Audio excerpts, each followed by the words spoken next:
Um, yeah, I'll put it in there if anyone wants to chill. Let me start putting my music on. But hey, anyone that's watching right now while I'm posting links, this is my tier list. We're going to rank every single Big Brother player that is relevant. So like only jury people, only people that we deem like important. I'm here with my friend Lavina. Hello, Lavina. Hello. Wait, we God. took Kaysar out, right? Yeah, I did because I was like, I'm Okay. going to talk about. I I was was like, gonna I'm going to say, talk like, about I have Kayser. to leave if not. Let me just finish sending this in a couple places, and then I'll actually like talk. Hell yeah. Where is? There's like one server I'm looking for. Okay, I found it. All right, cool. Anyway, yeah. So if you are watching now, we are here. We're going to rank every single Big Brother person. We do not know how long this is going to take, but it is going to be a fun time. I'm going to have music playing, so it's not just dead space. It's me and Lavina. We are obviously Big Brother experts. Not really, but you know what? We're going to call ourselves that. Lavina, what is the vibe for this? How are we going to do this? What do you think? The vibe is wait, I just want to say, like, you saying that we're experts is hilarious because if I was ever on the show, like everyone's like, you should apply for the show. I'm like, yeah, for y'all to see me like on live 24/7 having a mental breakdown. Like, no, I would have like to be med evac, like Oh, period. absolutely. Anyways, the vibe is chill. Like, I'm sitting here with like a little heating pad. I'm cozy. Like, it's very chill. And if it's getting too long, we will speed it up. So not to worry through a VOD watcher or like whatever. We will speed it up if it gets too much. Absolutely. And I mean, just like she said, I ordered pizza, like literally just got here. So, like I said, this is probably the most unprofessional stream I'm ever doing, but this is a chill stream, so I don't care. Anyway, I'm gonna screen share now the whole entire tier list for anyone who doesn't know. Ranking on gameplay. Yes. So yeah, let me show you guys real quick. Hey Connor, love you. So as you see here, we're going to be trying to rank off of game, all the facets of the game. So gameplay, strategy, social game, competitions, all this stuff across the board. So we're just going to try to talk. I think we should add impact too. We can talk about impact too. I'm completely cool with that. There's no rules here. Now, for like I said, I took the liberty of, instead of doing this on stream, I separated anyone that was not on jury. So because a lot of these people would just be like low tier, rip people like Dominic and stuff like and Swag who actually like, but it is what it is. The only few people that we took out that didn't make jury that I feel like we could talk about is Jace, Kaysar, Jessica, Kemi, and Christian from the most recent season.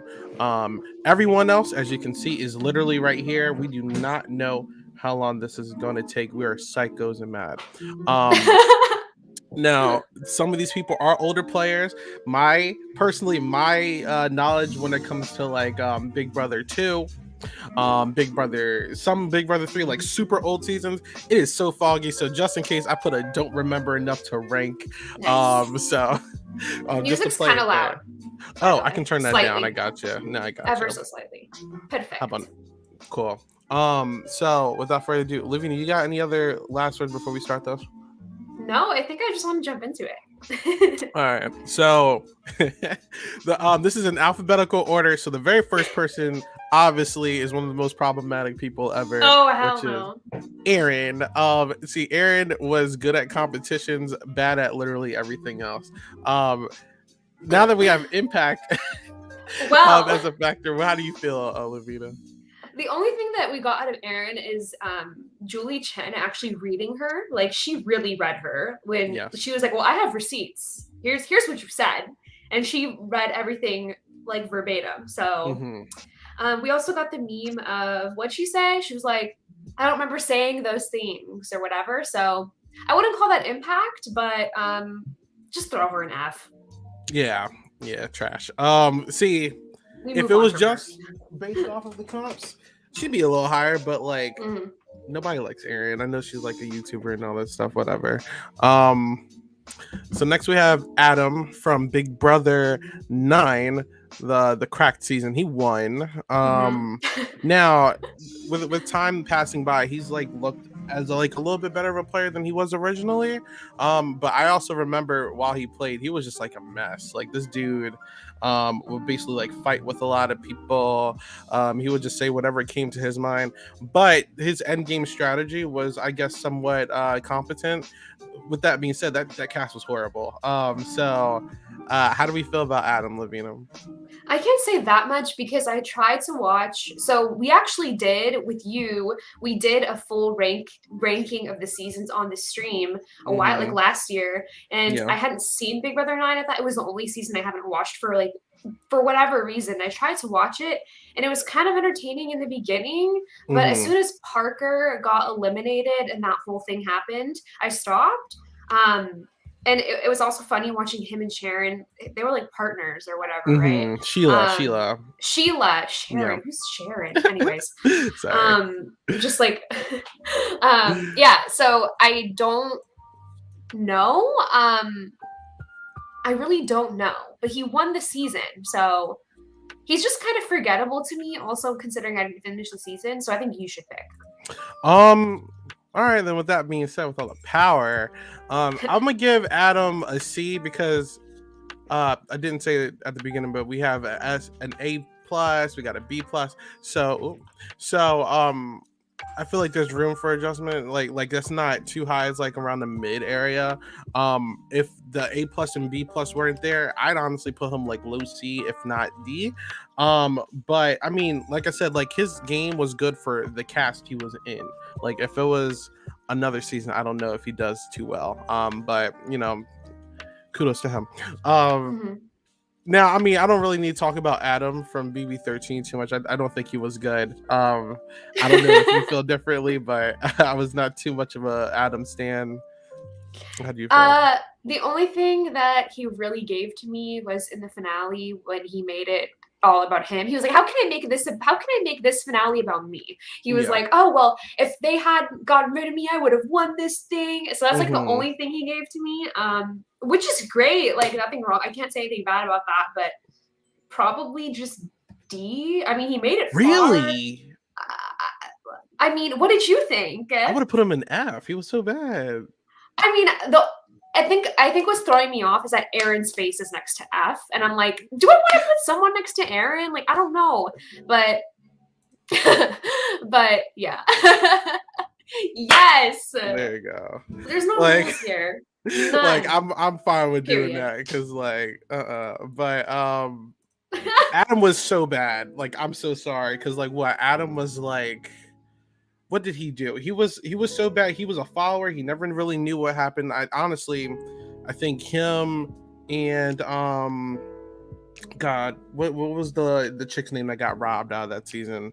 It'll come to my mind. You know what I'm talking about. Yeah. She got robbed, and then basically she was like kind of like following.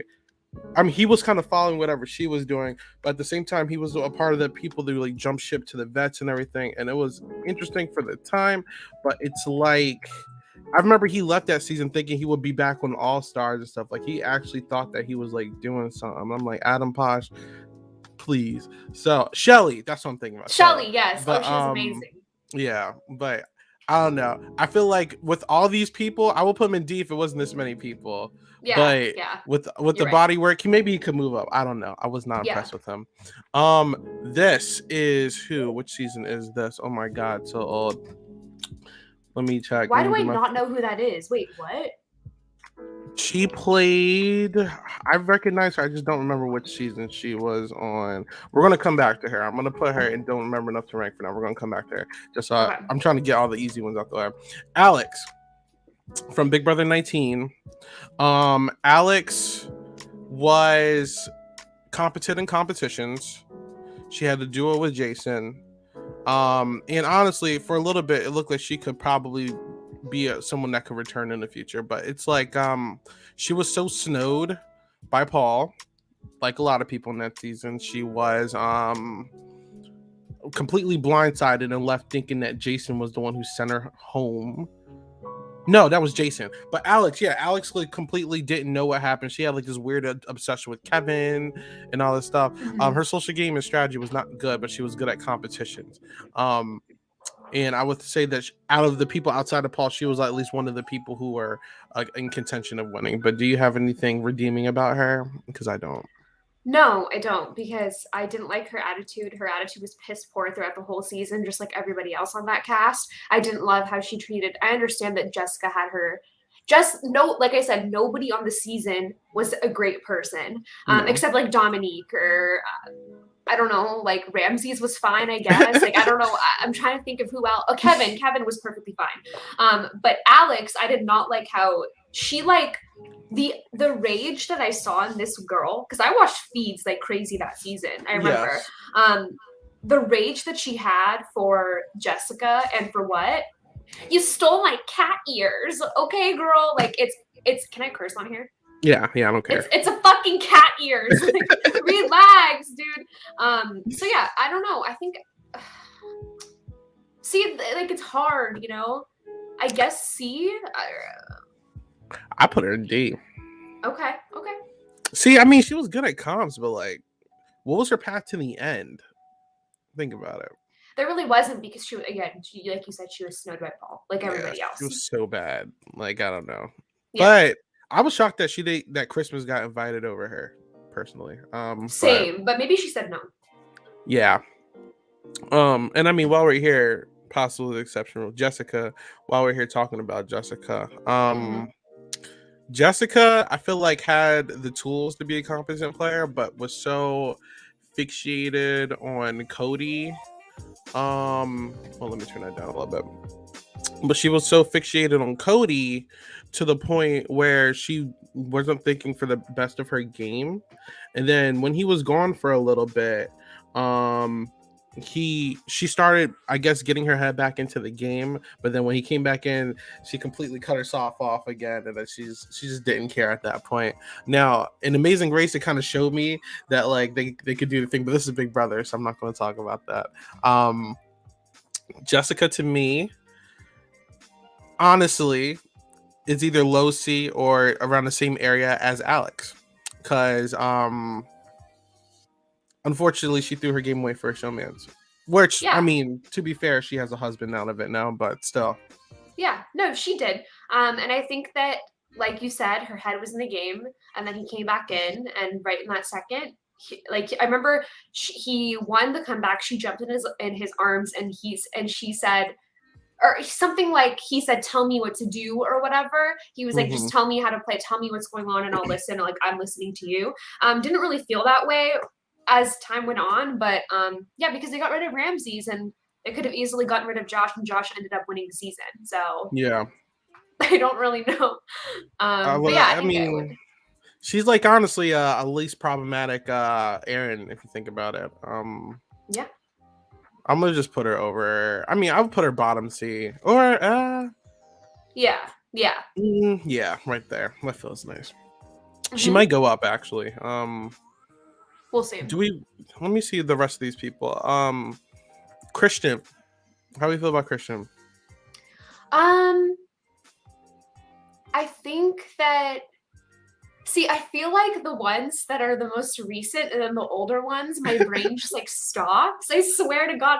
I just feel like he was a little bit moldable, easily moldable. Like Hannah really, it was Hannah, right? That Hannah Tiffany. Really got into his head. Well, Tiffany definitely got into his head, but there's a specific scene. I wasn't watching live feeds for this. He was going to put her up. Was this Christian who was going to put Hannah up? Maybe it was. It might have been. Yeah, I'll give it to her. I mean, Hannah absolutely basically brainwashed him into flipping who Geneva says yes. So yeah, she completely flipped his nominations, and I just feel like he was very constantly the last person to talk to Christian would get what they wanted. Basically, she moved the target away from her. Exactly. Cool. So that's more of a Hannah, I guess, play, but basically just it supports my point that I feel like he's just a very moldable player. So I kind of would just put him in the mid tier, because also he wins a lot of competitions, and that's why they were scared. Very fair. Now when we say mid tier, is that C or B?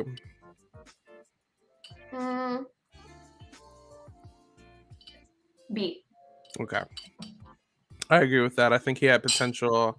Another one of those players that got too caught up in the showmance. I will say that, by the way. One-sided a little bit. Sorry. I mean, obviously it's confirmed now, but I mean, yeah. Next we got Kemi. I really liked Kemi. I thought she was a fun personality.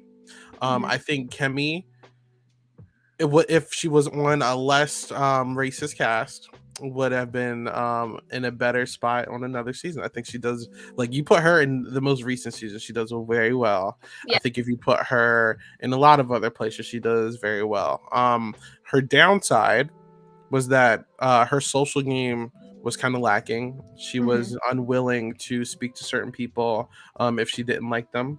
I think to be fair though, like, what's to like? I can't blame the girl. That's why I'm like, I'm willing to go into this with an open mind, because I feel like she was just on a really crappy cast. Yeah. So I mean, what are you thinking about Kemi? Because I don't know, I'm indifferent. So I'm going to have to rank her low. But when we're talking about the impact that she made, the finale really set the scene for, obviously 22 wasn't exactly helpful. I like, my brain just like, I don't think of season 22 as a season. It's just kind of there. And then 23. So we'll skip that and we'll go to 23, in my brain at least.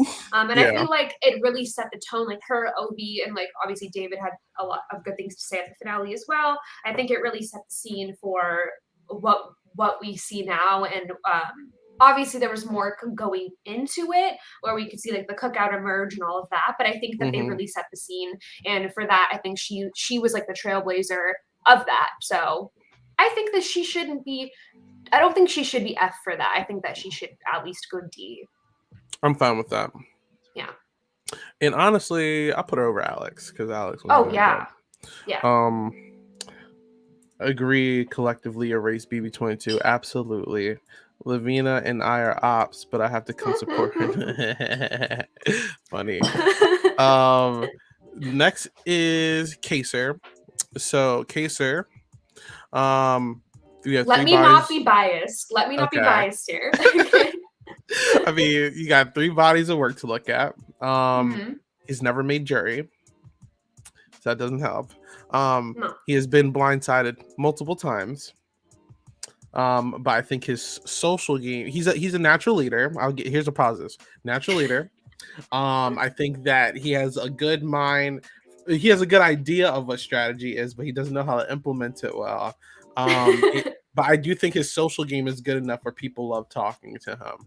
But with that being said, he is so messy. Like he how do you play 3 times and you don't get jury once? Like, I wish Kaysar was a lot better. He's still a legend regardless, which is why I wanted to rank him. But he's not the best player.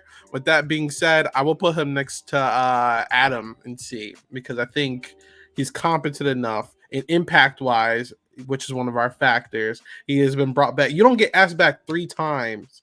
No, 2 times, and you don't make jury. That doesn't happen. So, like, I'm going to give him that. How do you feel? Also, I feel a lot of things, but I think that I should say that the natural leader thing, that's like literally all Middle Eastern men. Like, I'm just telling you this right now. Like, he acts like my dad, like straight up. Like, this is how Middle Eastern men act, I swear.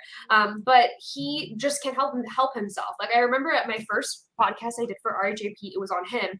And I remember saying the exact line. I was like, he just can't help himself. He has to be the leader of every group he's part of. And I think that for All Stars, again, let's erase that shit. Like, it doesn't count. But at the end of the day, you put him in an All-Star cast or just any other cast after those 6 and 7, they know exactly who he is and the impact that he made, and they're not going to let him do anything. It doesn't matter who it is, especially it made it worse putting him with Janelle. Everybody is aware of who Kaysar is and who the pairing of Kaysar and Janelle is. The loyalty will never die. So they're not going to give him a chance. But I do think that, they saw, in going back to BB6, where we hadn't seen anybody like Kaysar on reality TV. Like, we really hadn't. He was showing, like, you know, this is how, you know, this is the times of day that I pray, and I'm very, you know, I'm dedicated to it even being in the Big Brother house. I want to stay true to my values and morals. And we hadn't seen anybody like that before. So I think that, again, another trailblazer, I like very much so. So I think that, you know, we can put him at C. I'm okay with that. I thought you were going to say something lower. Oh, so no. I got his scared. impact alone carries him up a little bit. The GOAT. But I still think he's better than all the people under him too. I will give him that, because they haven't made he's got strats. Yeah, he's got strats, but again, he just can't be not seen as the leader, and everyone's like, take the snake, the leader, this what is it? The snake's head, whatever. You know the snake's head, yeah. Like he starts at a 10 and he never goes down. He stays at a 10 the whole time. It's so funny. Love him. We can come back to Jace. I don't want to talk about him yet. So okay, this is, oh my god. Second place, Big Brother 3. Oh god, I'm having a brain fart. Literally was an All-Stars first boot. Wait, Allison. Allison. God, oh my God. Allison, I think is like, hot take. I think that she is the Parvati of Big Brother. I don't know what that means. Oh, you don't watch Survivor? Oh my god. No. Well, what Parvati did and what Allison does, they are very flirtatious, and their strategies are basically. We could talk about that in a second, Chappelle. Basically, Allison's strategy, she flirted with a lot of people and finessed her way to the end. A lot of people didn't like her, but what she did was her and June at the end got together, even though they didn't like each other, and were like, we need to take each other to the end, and they got there. So I'm going to give Allison in the strategy department very well. I think impact wise, her and June are seen as one of the best female duos ever, if not best. I got to think about that for a while, but there's that. But her issue is her social game is good in the first half. But the second half, it pisses a lot of people off because it's very fake. But I do think there's a world where if you put Allison in another season, she could do well. I think All Stars, she came in with a huge reputation, and that scared some people, and she was like, oh, we need to take her out. Like the way Allison, in my opinion, this is my headcanon, the way she came in All Stars and people were like, oh, they were threatened by her, was just like how I feel like if Vanessa was in All Stars, people would be threatened by her. I think that's just a natural threat. So I think Allison is one of our first people that's going to be a high tier, personally. But like I said, she's always going to have a threat level that's high. So that's my opinion. How about you? Yeah. Allison and June are my favorite final two of all time. Like I tweeted about this recently. I think that they're the best final two of all time because I like, you know, I love to see a girl boss moment times two, you know, like gaslight, gatekeep, girl boss. That's exactly what she did all season. And you know what? I think that if, you know, we have somebody like, I don't know, my brain goes to like Cody Calafiore, who flirted a lot in Big Brother 16. I know he didn't win 16. He almost did, I guess. He could have if he cut Derek. We'll get there. But people didn't really have that big of an issue with that. Like, yeah, she flirted with Nathan in Big Brother 4 and then cut him. But like, what is she supposed to do? Cool, she wants to flirt with people. All right, cool. But she's here to win, and she's going to cut them. Use people, cut them. That's the name of the game. And I think that if it was a man doing that, I don't want to pull this card. I'm going to have to. I think if it was a man like Cody doing that, like no one bats an eye. Like even in 16, like Christine's the one who got booed, and Cody didn't. Like, why are you flirting with a married woman? It's like what's going on? You know? Yeah. So I don't love that. I do understand for the house guests like that were playing with them that whole jury segment or the whole finale was extremely awkward, and June's win was extremely awkward. I can understand that if they're seeing the diary rooms and they're seeing all the shit talking and stuff. But I think that Allison is, I'm going to say this word a lot. Like, she's another trailblazer. She's a fucking girl boss. Rank her an A. Like, I don't care. Nah, I agree. I'm done with that. She's definitely A tier. And real quick, because Chappelle said, so can we discuss how Alex voted for the wrong person? Why are they high? Listen, Alex is not high. Like, no. This is trash. Aaron's like racist people going trash. But literally, she's in the second to last tier. That's not high at all. And I feel like if we add more people, she can easily be dropped down to F. But for right now, I mean, D is not high, like at all. She will be Bottom an afterthought soon. very. So just give some time. Next person, Amanda Zuckerman. This is horrible season, but yeah. I think Amanda.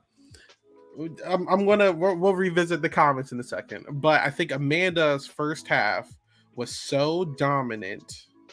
I think that she had the potential to be an all-star. Like, she was going to be a lock. Like, she was one of my favorite female players in general for a long time.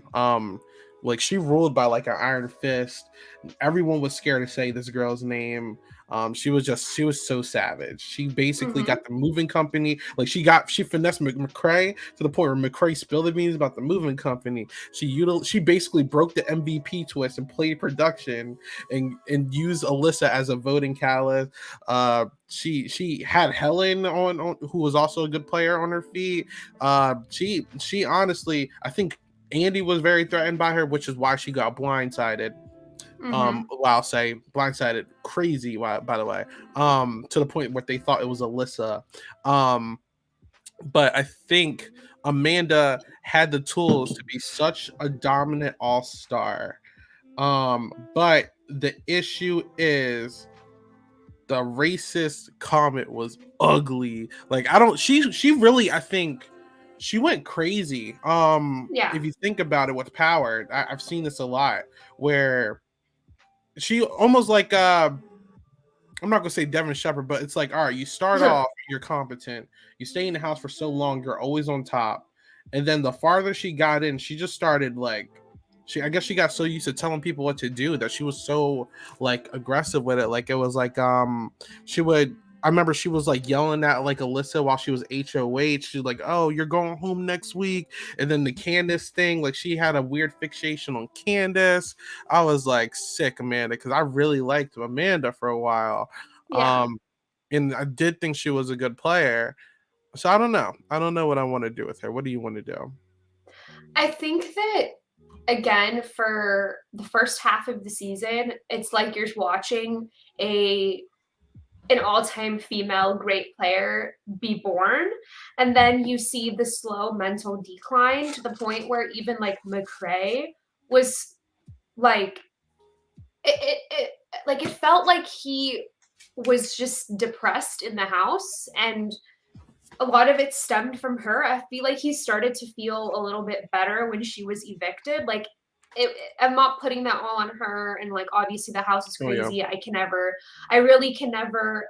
would never understand because I haven't been there, but I feel like, it just took a slow decline on her and her legacy, I guess you could say, before it could even be a legacy. And I think that CBS made a good move cutting ties with anybody from that season, which sucks because we don't get to see Helen anymore. Like, Helen is she's an all-star in my opinion, but we never get to see her again because of the season being cut ties with, which is a good thing, just to her dismay, I guess. So I don't know what to do with her, but I guess we can just I don't know, the BB15 and BB21 people are probably just going to be tossed into that category. So I don't know. Sick. I'm trying to figure out if I want to, because Erin was bad. I'm going to do it for now. Okay. But had she not done that, I wouldn't put her too high, because I think she had to dominate. Like, highest I would go, actually, B. I was going to say. I think had she not had such a tragic downfall and she got blindsided that hard by Andy, I think she could have been like really high, but she really messed up. Anyway, this is Big Brother. Oh, what's 8. Up? 8. This is Amber. Yeah. Crybaby. How do we feel about Amber? Amber, I mean, I feel like she's just kind of, for some reason, I realized that the season that I rewatched the most is Big Brother 8. I don't know why. it just kind of happened. I realized it. I'm like kind of just like playing in the background as I'm working right now. Actually, like 2 days ago, it was on. She does cry a lot, but like I'm not gonna shit on her for that because I also cry a lot. Again, if I was in the house, I would be her. I would seriously be her. So I'm not gonna shit on her for that. I don't know about much gameplay. It was just kind of like a lot of It was a lot of do you remember those things that we learned in like we had like that one like philosophy section in high school where you would learn about like ethos, pathos, and all that? Like she was like major pathos, whatever. Just a lot of that, no strategy, just like vibes the whole time. Like I have a daughter too. Like Kale also has a daughter. Why would she do this to me? Like a lot of that, and I feel like she was just kind of there until she wasn't. So I don't know if she was a recruiter or not, but she was definitely so human and not like ready for the game. I will give it. I think she was just like genuinely like a regular person. Just fine. But that being said, I will have to put her into F. Yeah. I will put her under Adam Posh because Adam Posh at least made it far. But she was a fun character. This is Big Brother 3. God, what is her name? Amy? Amy. Thank you. Amy, first of all, I'm completely shocked that Danielle and Jason wasted around on her towards the end instead of Lisa. I think that Amy was the easy person to just drag to the end.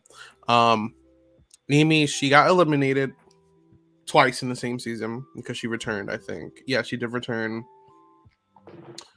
She was kind of, what was she? She was like the ditzy girl in the house. Was she good at competitions? I'm trying to remember.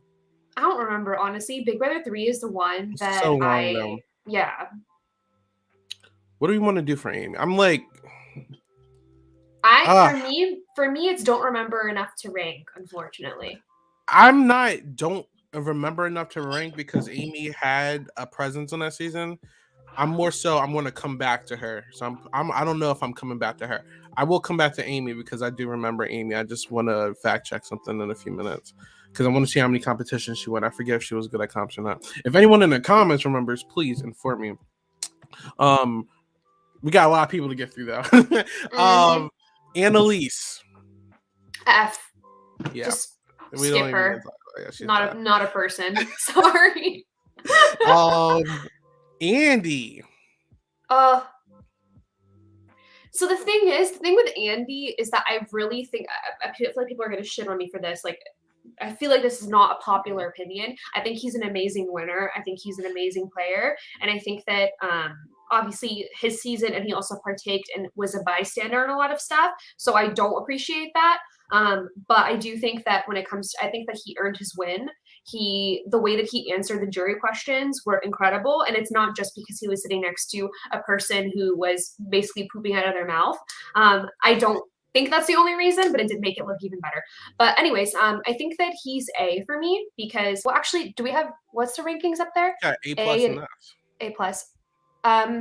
I'm gonna say A+, honestly. Like I will. I completely agree. That's not a hot take. Now, do I care for him on social media? No. But no. I think he played one of the better games in general. I love a rat game. Come on. Yeah. I mean, I don't care for the rat game, but he did a great job doing it. Like he admits it though. He admits it. Yeah. Like the blind side on Amanda and then completely having McCray think it was Alyssa was wild. And then the exterminators coming out of nowhere. Like he was just everyone's right hand, and then he just cut off everyone's head at the end. And Gina Marie, oh my god, so bad. But yeah, he killed it. I also want to say, I don't know if he's still in here, but one of my friends, he knows who he is in the comments right now.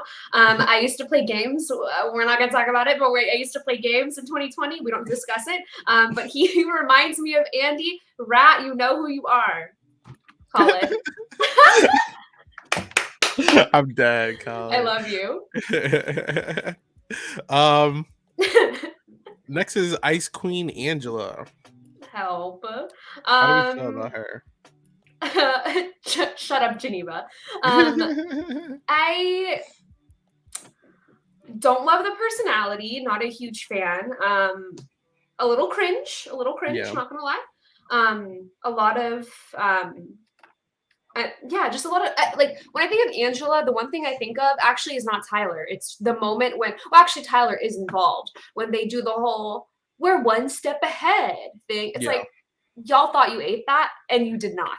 So, but at the end of the day, I think that the strategic minds of Tyler and Angela are good. I think that they were good. Do I find them annoying? Yes. Her more annoying than him, I will admit. I don't want to be misogynistic here, but no, I agree. But I think I would just go with B. I want to see how many competitions she won real quick. That part too. She won 3 HOHs, 2 vetoes. So comp queen. She's a villain, straight up. Her social game is definitely her weakest factor. She was really bad at social game. But like I said, she's part of level 6, which is, in my opinion, like the 3rd best alliance ever. With multiple people. She was good at strategy with the rest of her alliance. She just did not know how to talk to people. She just hated girls. To be honest, that's the thing. That's the thing. She was catty. Yeah, she's definitely a B tier player. I would say over Christian. I would give her that. She was a solid player. I actually thought that there was a chance she would be invited back to All Stars. I was this close for a little bit, but I'm glad that they didn't. But well, I heard that they asked Angela, both of them, or maybe not. I don't know. I think it was they asked Tyler, and Tyler was like, "I'm only coming if Angela plays." Yes. Yeah, and she convinced him to just go in. April from Big Brother 10. April. She was like the HBIC for a little bit.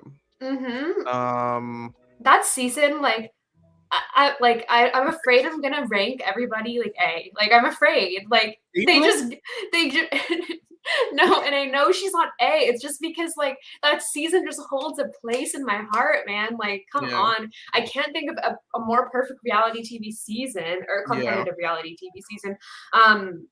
But yeah, I think that she was pretty dominant for a while, but I think that the whole clash with Keisha and Libra and the girls was her downfall. So that, like, it just kind of like when you watch the Keisha's birthday episode, you just know that her time is coming. Like, it's not possible for her to just stick this out. And Keisha was like a woman, like what do they say? A woman just like angry, like she's like, she's gonna hold a grudge, you know? Like, it's not Keisha's not that bitch. Like, don't try it with her. So I knew that it was going to end. So I'm gonna go C. I agree with that. I think April. I might put her high D. Okay. She reminds me of Jessica. I'm going with that. Literally, both were in a showmaze too. I think because I think it was impressive that she stole Ollie from Dan and Brian early on too. That's right. Yep. Yeah, but it was quick too. My only issue is like, what is her path to the end? That's my only thing. There wasn't a path because of like the Keisha's birthday episode. Like, straight up, like anybody, a casual could see. Yeah, there's no path. But she like literally her and Jessica are like the same player. Now that I'm thinking about it, to be honest. Now we got the other April. Another season. That's super in my heart. April was not a good player, but but she was a funny character, but such a bad player. But like, who in the friendship was a good player except Maggie? Maggie, that's it. Like, yeah, I mean, Ivette was okay. Ivette was okay, but the rest of them were so bad, especially April. The fact that you're talking down saying America sucks, America doesn't know. Everybody who watches this show are what did she say? Are assholes. Yeah, I'm like, girl. Yeah, pepperoni. Yeah, April was not a good player, but she was a fun character. I actually might put her there because she was at least in a friendship that dominated. Ashley, there's not much to talk about. She was not good. No, a queen, but not good. Yeah. Judas Austin. Hot take. I think he was a competent player. Yeah, no, that's not a hot take. He was just annoying, but he was a competent player. There's actually a path that he wins. He almost blindsided Vanessa until Vanessa completely like used her emotions to get him to change his mind. He the way he had his pull on the twins was great. He was good at comps. He had a pretty good strategic mind too. He was just like I said, Austin's literally just annoying. But he's not a bad player. I would suggest that he's terrifying. Like yeah. Yeah. Like I will put him in C or B personally. B. Yeah, I agree with that. Honestly, I would put him over Christian because I really do think there was a path for Austin to win. Do I want him to win? No, but he was good in his original season. Connor wants us to rank Judas as well. Judas is horrible. Like Judas is F. He brought that cringe hat and then he did that speech. I'm like, no. I don't know who this is. That's God. What forgot her first name? I think she was in Big Brother too, right? Or was it Big Brother? She was. I do not remember her. Let's just skip her now. Okay. Do you want me to do a fact check or just keep going? Autumn. Okay, cool. Yeah, I don't remember much of her. I don't know if I'll come back to her. Bayleigh played twice. I think Bayleigh has a pretty good strategic mind for Big Brother. And I think when she likes the people in the house, she has a very good social game. Yes. The issue is both of her seasons. So, first of all, first season, outside the showmance, even when Swaggy left, she was running things for a while. She just got misted by Tyler really badly, and Tyler completely like finessed her, and she got out. When she gets misted or something, like when someone plays her, I think that she completely drops everything that everything that she establishes socially. She gets pissed off and like drops, because I remember even like Rockstar, like she thought it was Rockstar who was lying to her, and Rockstar's like, I'm on your side, and she did not think it was Tyler. So she doesn't have good game awareness, I will say that, because even the All-Stars, the beginning, she did a phenomenal job getting herself inside the house structure like her first time. But then when she gets misted by who's the one that misted her in Dayvonne? It was Tyler, but it was someone else too. I mean Cody and like the rest of Enzo. What did they call their alliance? See, this season I hate this season. I don't the committee. No, their alliance. Like with Bay and Day. Oh, Black Girl Magic. No. The four, like Cody. And so, I don't remember. I don't care enough to remember. We don't care. Yes.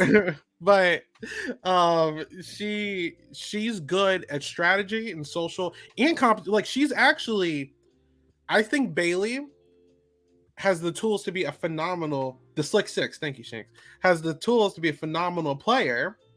Yeah. And her only issue is her game awareness is very bad. I think that's literally her weakest point, because she gets tricked a lot. Like both her seasons, she gets tricked a lot. If she had better awareness, I think she would be a really all-time great. Personally, I thought she had the potential to win All-Stars going in. With that being said, I will put Bayleigh in a C. Perfect. Yeah. Because just like Kaysar, and she would be over Kaysar, they both have the tools to be great players. Their game awareness is just bad. They both get blindsided. Yeah, that's the thing. I think that watching Bayleigh on All Stars live feeds, I loved watching her. I was extremely excited, obviously, until she was going to go home. And then the whole Christmas and Dayvonne fight and stuff. I also just loved watching the Bay and Day friendship and how it blossomed, and it was like a joy to watch on the feeds. I think also in her first season, she was going through a lot of personal stuff, like behind the scenes that we didn't know about. So I think that obviously that's going to affect how she views the game. And although I do think that the fight with Tyler was very iconic when she accidentally bit her lip. I mean, come on, man. But I love C tier for her. Yeah. Also want to just say shout out to the chat. We got 18 to 20 people watching right now through YouTube and Twitch.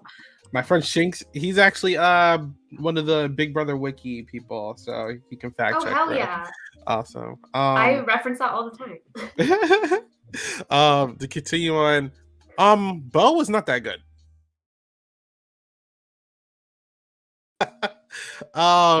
He honestly, him and April were like some of the weaker members of friendship. I will put him in F. I don't know about you. Probably yes. Like I said, the only good moments, polyester hair. Yeah. Actually, I'll put him over Amber because friendship dominated that season. But yeah, not that good of a player. Becky. I personally like Becky. I liked the people that she was running with on 17. Like I liked Becky. I liked Jackie. I loved Jackie. I liked Meg. Basically their friend group. I really liked them. Were they really good strategic minds? No. But I do think that she had better placement than her friends. I think she had a better path than say Meg did. Obviously Meg was just like, when we get to her, it's going to be like an F. But yeah, I think that she was slightly better. Not too much not too much else to say. Yeah, I think she first of all, I think she could have won a lot of those comps. She came close a lot. Her side honestly had the chance to take over if it wasn't for Vanessa completely playing in their face. Like they had a good idea. She tried to come for Vanessa. Oop, Lavina dropped, she'll be back. But she tried to come for Vanessa. And then literally the only issue was that the whole what was his name? Whatever it was, James, and then the other, and Meg, they basically just unfortunately got tricked and they went back over. So until Lavina's about to come back, by the way, for anyone who was wondering. But my only issue with Becky, I think that competent, yes, but I don't think that she did much with her stock. So I think outside the showman, she's honestly like around this area. I see you, Lavina. I'm about to let you in right now. Hold up. Becky freaks out sometimes. Oh no, you're okay. Don't worry about it. Becky, I would put. I mean, are we putting her in D? I don't know. Becky, yeah, I think I'm good with that. Yeah, I'm gonna put her right here. And actually, no, she had more pull than Kemi. But yeah, I'll put her right there. All right, you got Brendon. Okay.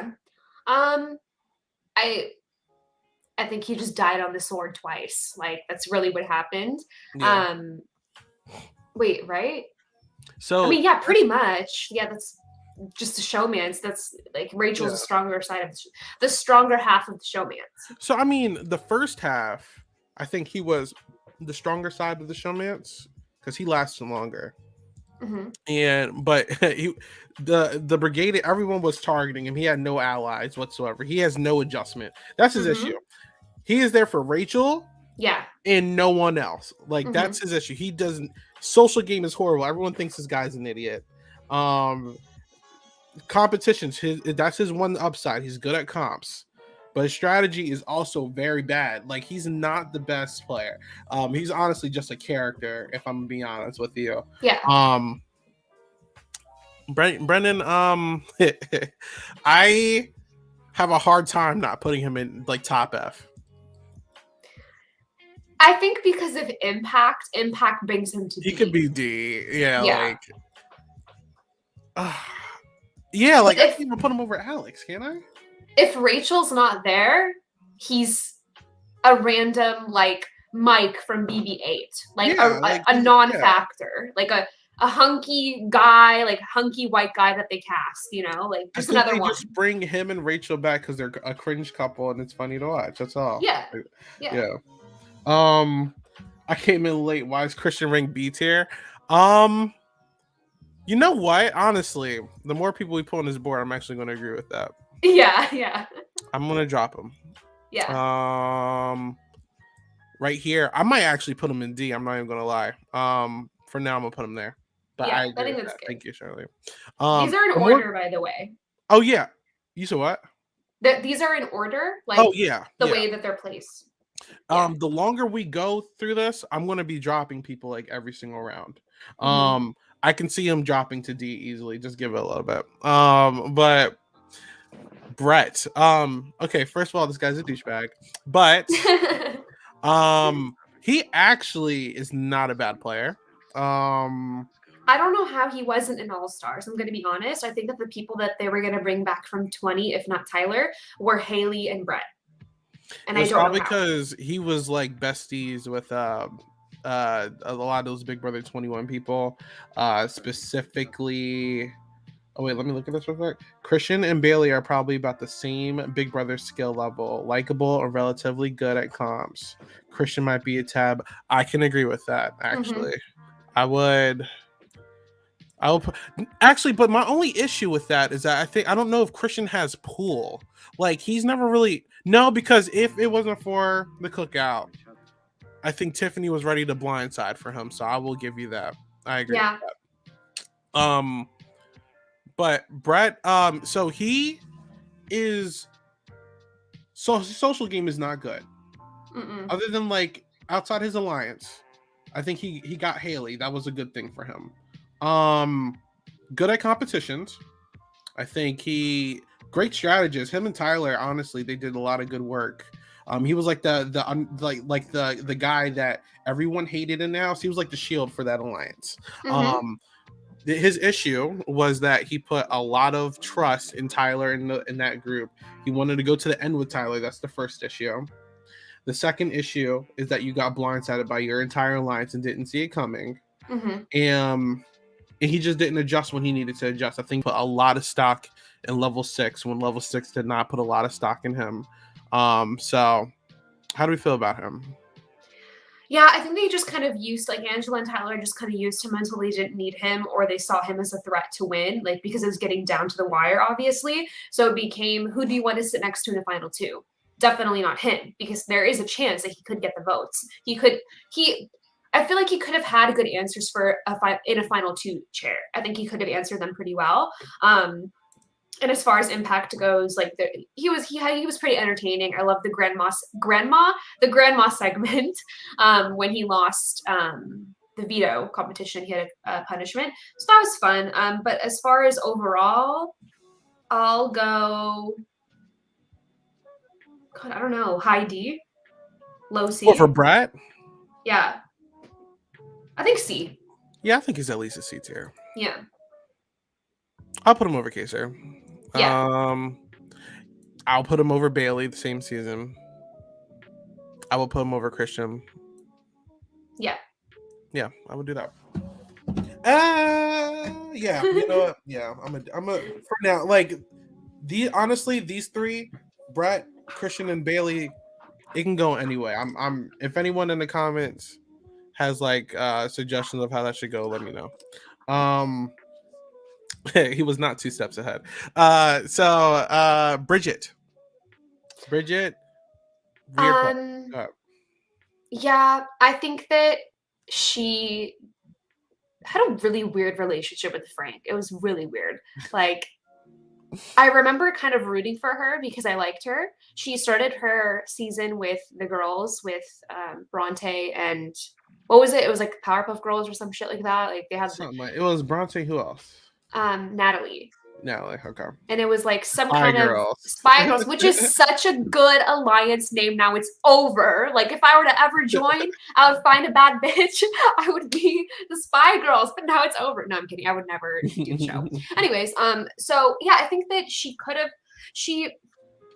I think that she just made herself a massive target by being unwavering with her unwavering loyalty to Frank, because Frank was public enemy number 1, as he should have been. But I don't know. It was a really weird relationship. Like, was it a showman's? Was it not? It was weird. It was very weird because it was like, so first of all, Bridgette's she's very good at competitions. I'll give her that. That's her best factor. Social game, not the best social player. When she doesn't like you, she's going to let you know about it. And it's hilarious. Now she's the perfect right hand. Like if she was with the right player, like who was wrong? this wouldn't have worked because this was Nicole season, but like if she got with like, let's say Paul or something, like I think that could have worked out. With Victor or something. I remember Frank literally told her that he played Bronte and all that. I mean, she did not care. And it was very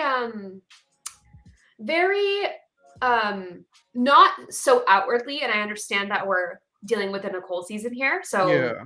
But I think she was very like, I want to be one of the boys. Yeah, gave me that vibe. Yeah. That being said, I don't know what her path is to the end. I don't.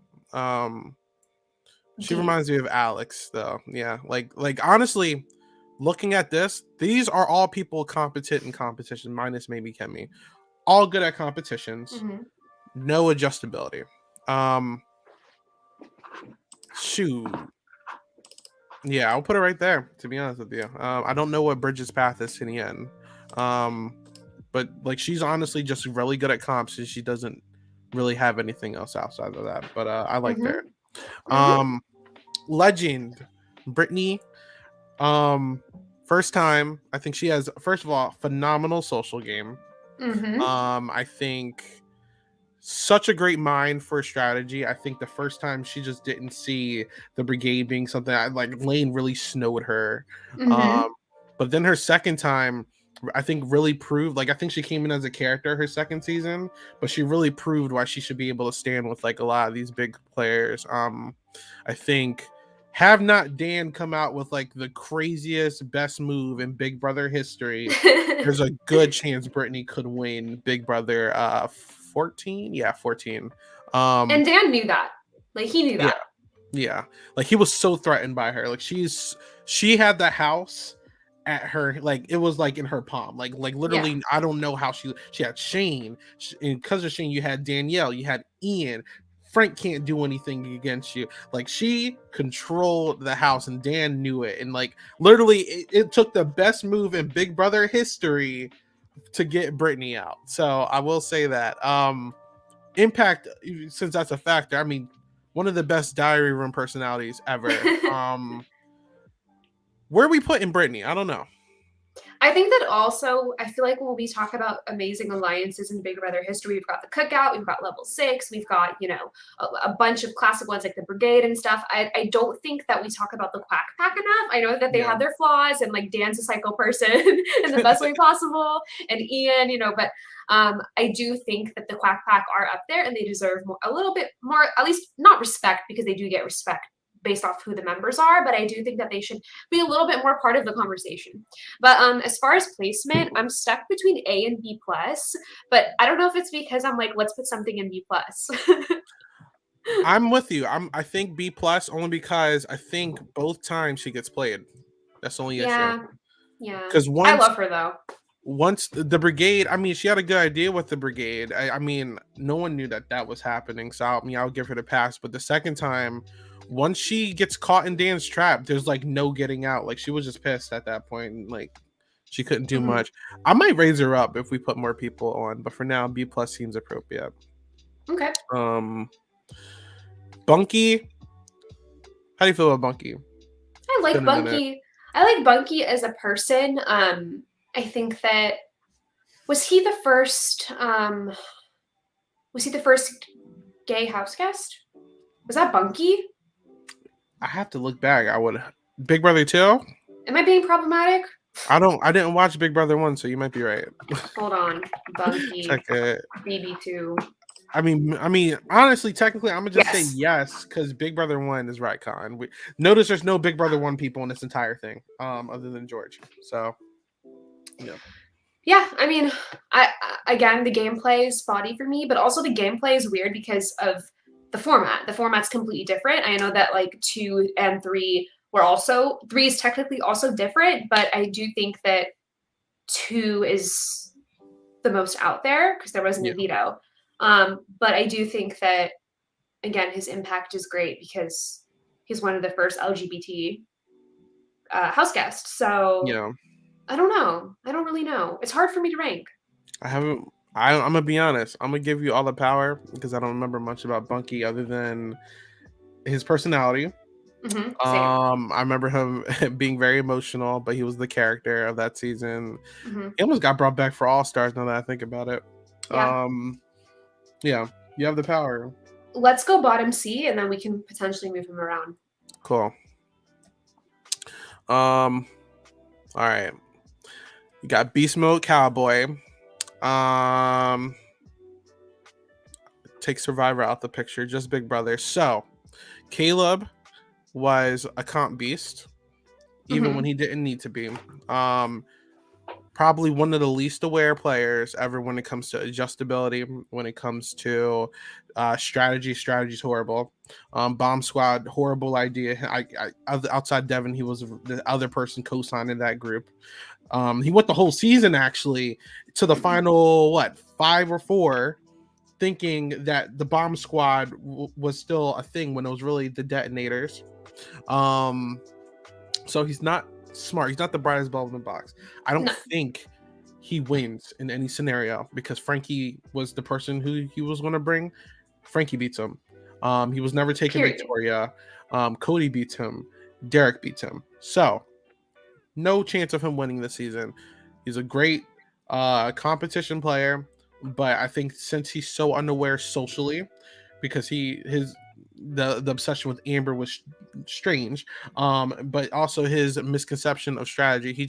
He's not a good player. He's honestly, like Bridgette, in my opinion, like Brendon, in my opinion, a competition beast, and then that's it. Something that I think, well, first of all, let me comment on the Amber thing. I'm upset. I feel like we got robbed of watching Amber on Big Brother, and I do think that a lot of it has to do with how his behavior and the target that he painted on her back, and for what? Because she was uninterested. I hate that. Sends chills down my spine, actually, because of what women have to go through on a daily basis. But besides that, I think that he is one of those players that we see a lot of on Big Brother, and a lot of on competitive reality TV in general. But I think especially Big Brother, there is that the bro player who is just like, I'm here for the guys, like, and it's just like, it's like blinding them to the point where, and to be fair, Big Brother 16's cast, weak. I'm going to keep it real. Like, I don't have a good opinion on Big Brother 16. I don't like Big Brother 16. I don't like the winner. I think that the winner was a good winner, but I don't think he was among the greats at all. We'll get to it. I don't care. I just don't care. And I think that the cast was weak, and because a lot of it was filled with people like Caleb. And I do think that Frankie was a better player than he was. I completely agree. So I think that I would put Caleb in D, a high D. I actually agree with Christina. Loyal soldier. Yeah. High D? I don't like 16. See, here's my issue, man. I put him in the bottom D personally. Oh, okay. I was nicer. Whoa. Because look, April had pool. Jessica had adjustment. Becky had pool. Kemi robbed. Alex had pool. Bridgette, Brendon, and Caleb were literally just like tools to someone else's game. I would put him above Brendon. I'm okay with that. Okay. Honestly, I'll put him above Bridgette too. But Caleb, tool to Derek. Bridgette, tool to Frank. Brendon, tool to Rachel. He's just a tool. Yes. Yeah. No, literally. Both. No, literally. So. Real quick, I want to get rid of this thing. Jace. I mean, Big Brother 5. I mean, he had the 4 horsemen. Obviously that failed, and no one wanted to work with the dude. And then All Stars. So he tried to play the middle in All Stars. Actually, now I think about it. And I think it was going well for a little bit, but the issue is that he didn't pivot when he needed to pivot, and completely got played by like Chilltown. He got played by season 6. Got played by Marcel. He got played by everyone. So both times this dude tries to play the middle or work with a certain group, and then he does not know how to adjust. Once he's down bad for the rest of the game. He does not know how to do damage control. And I think that hurts his game tremendously. But fun character. Honestly, not impressed with Jace though. I will put him in the D tier. I'm not gonna lie. How do you feel though? You said everything that I wanted to say. Honestly, I don't have too much to say about Jace, but I also think that in his first season, his relationship or his showmance was weird. Like they were just both very weird people. Yeah. And like I don't want to see baby talk on my screen. Like y'all are full grown adults. Please stop. Thank you. But I think that I would put him maybe, I don't know, I feel like also like I wasn't a huge fan of Big Brother 5. So I don't know, I'm gonna give it to you. I'm gonna put him exactly where we got some of these other people. I'll put him. See, I can't even justify putting him that high because he never really placed high. He barely made jury the first time. Shoot, I'm gonna put him right here. I'm gonna be honest. Because he's barely made jury the first time. The second time he got played. Yeah. So I'm gonna do that. Cool. Candice. I liked Candice. I think Candice got a lot of hate her first time for no reason. I think Candice. So here's an issue. Candice as a player, obviously unfortunate she was in the house she was in. But I think her goal, she only really worked with Howard, now that I think about it. Never really joined any alliance. Granted, that house was full of a lot of weirdos, so I see why. But even if I put Candice in another season, I don't know. She never really showed a strategic mind for anything. I think she just thought about winning competitions and getting people out with HOHs. I don't know if Candice has the adaptability or anything to do really well in another season, like how I feel Kemi would. So I don't know. It's hard for me. It's hard for me to think of like Kemi. Well, Kemi, I think we saw a little bit more out of, but I think that it's hard for me to rank people like Kemi and like Candice because we haven't seen them in playing in a fair game at all. Like it was like it's just made to be against them. Like that's not a normal Big Brother game. Like it's just a completely unfair game. So it's hard for me to rank them.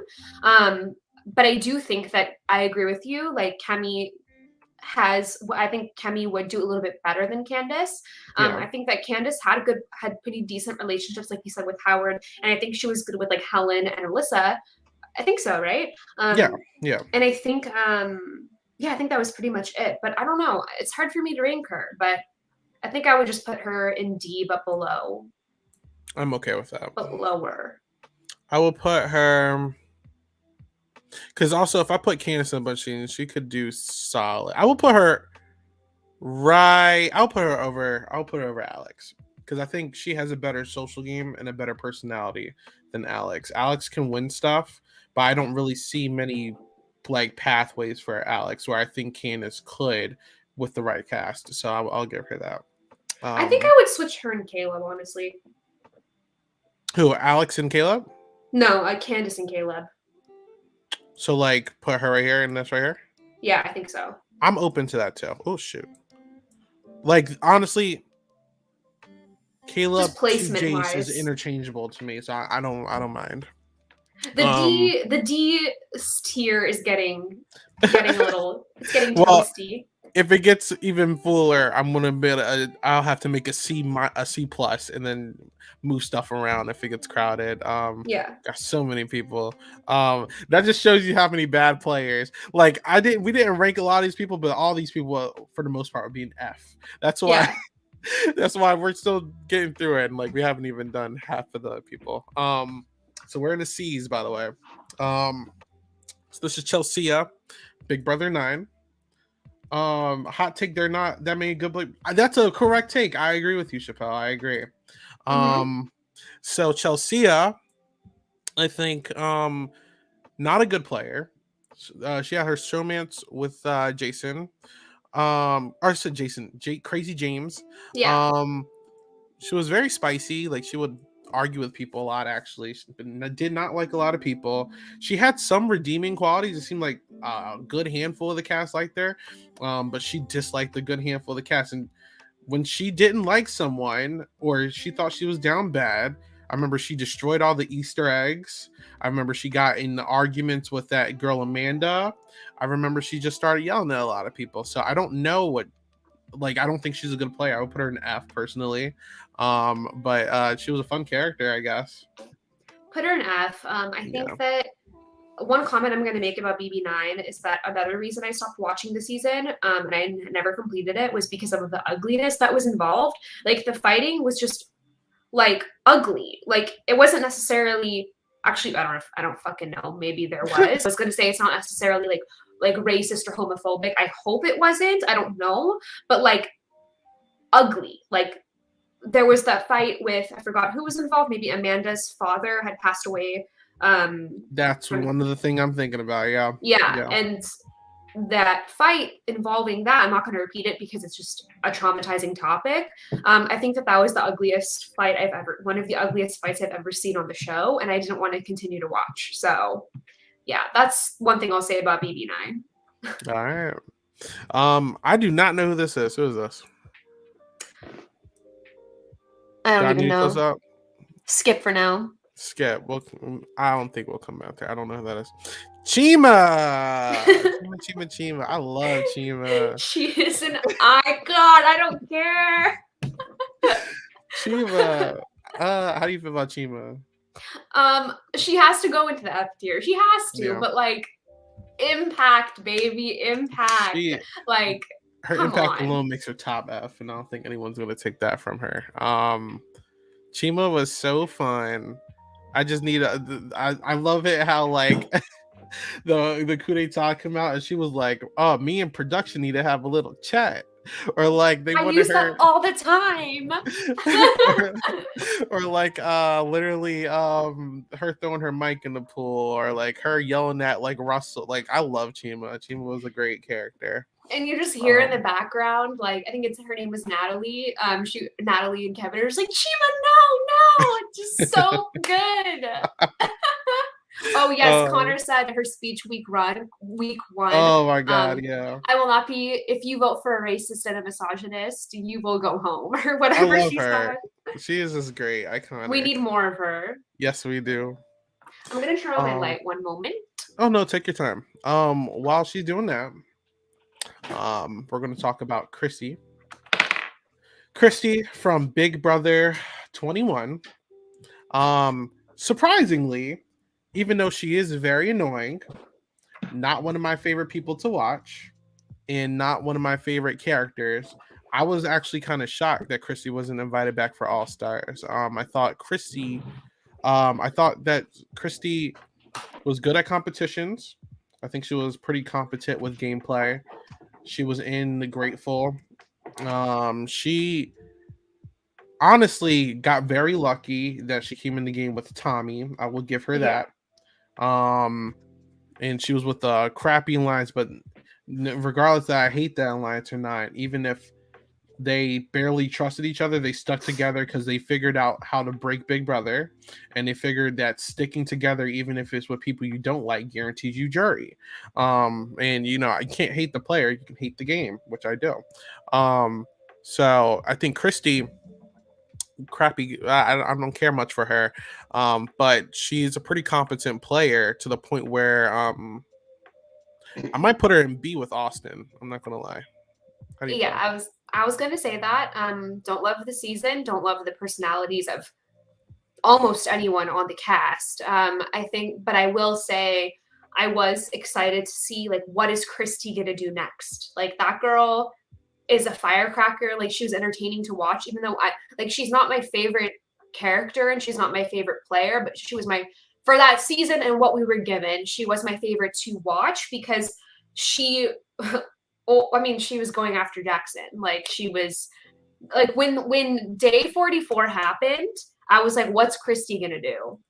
So I think that because of that, also she had a strategic mind. I understand that she had the advantage with Tommy, but I think that even if he wasn't there, I still think that we would get this Christie, and I think that she should be in B tier.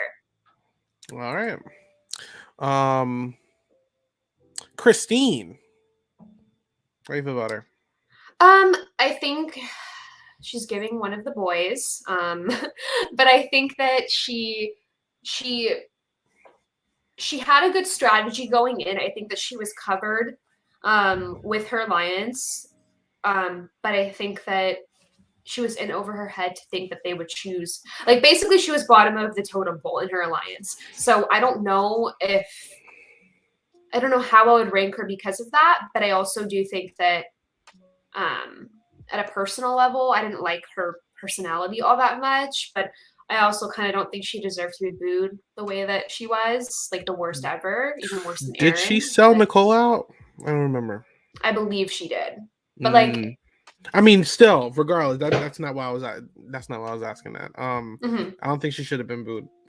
Personally, the worst we've ever seen, to the point where they tell them you can't. Like, they tell them now that you can't boo and like you can't whatever. Yeah, it was really wild. Yeah. Christine, not the worst strategist. Social game is horrible. Yeah. But not the worst strategist. Can't win competitions. Can't win. I mean, and not the best social game. But I think if she didn't let go of that Nicole bond so easily and was willing to show some pushback to the dominant alliance of the detonators, I think she could have did something. But you know, it is what it is there. I would put her. She might be a D tier. How do you think? Yeah. High B. High D. Sorry. Oh no, you're good. I will put her right here next to Becky. I think Jessica's too high. Where you want to put her? Right here? Nah. Right here? Ahead of Alex. That's fair. Okay. All right. So I feel like this is gonna be an interesting topic. Christmas. How do you feel about Christmas? Not a fan personally. I don't know if people are out there, but I think that the girl knows how to place herself in a season. She knows how to get with. And listen, I don't like how this era of Big Brother is like, we all talk about it, we all despise it. The huge dominant alliance that nobody touched. Oh, well, let's not talk about 23 because I wouldn't count that because that's something else. That was separate. But I think that this era, she knows how to play in this era. But I think that, again, that's not what this is about. I'm just stating this as a separate statement. That I think that if you put her in an earlier season, she wouldn't do well. But I think that now, because we have those big alliances, she knows how to get herself in that alliance. And I think that because of that, she's not bad. She's definitely, I agree, because I think she's definitely one of the biggest facets of recent Big Brother. I think she's good at being an alliance member. She's not good as an individual player. But she is, honestly, if I would play Big Brother, I would have a Christmas in my alliance, because I think loyal to the soil to the point where she's willing to die for the damn alliance. She's willing to win competition. 19 aside, the other season she played, she did pretty good in comps. Honestly, she got so lucky she broke her foot, because I think she's an early boot if she doesn't do that in 19. But it's just like, even in 19, when there's a chance she could go to the end, she let her foot off the gas and just told Josh to take her out. I don't think that was smart. So yeah, I'm not. She's a great alliance member. She is not a good player though by herself. But placements don't lie, and I think her strategy is very competent in New School Big Brother. So I'm going to do C. Yeah. Where though? I don't know. Ahead of Kaysar. Yeah, she beat Kaysar. Ahead of Bayleigh. Unfortunately. And honestly, ahead of Christian, I'm not gonna lie. I'll put her there. Not my favorite character though, not my favorite person, but she knows how to get far into Big Brother, so I'll give her that. Oh God. Okay, so Cliff Hogg.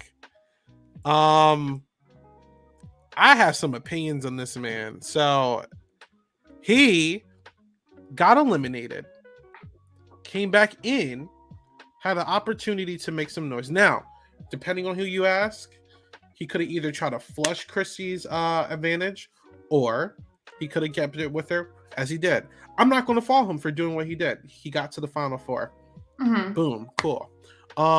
His Final Four decision to basically screw over Nicole. I said, it was Nicole, right? That's her name, Nicole. Yeah.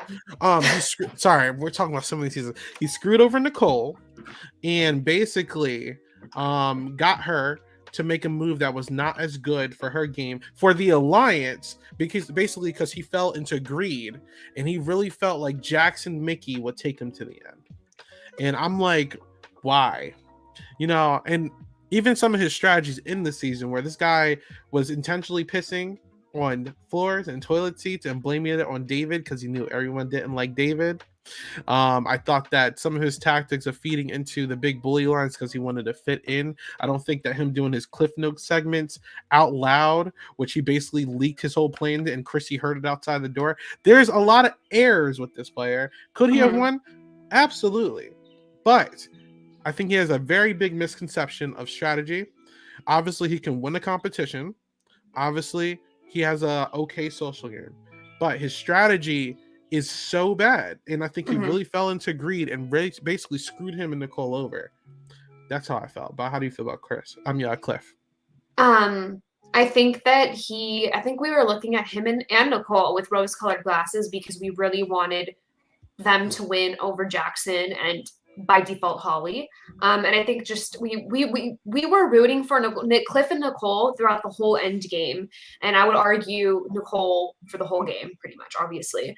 And I think it's because the cast and the season were so bad. Like the people were so bad and we didn't want to see them win. So I think that's a factor. And then the other factor is that I think that his strategic decision at the Final Four was awful. I remember it was such a big debate, should they get rid of Tommy, should they get rid of Holly?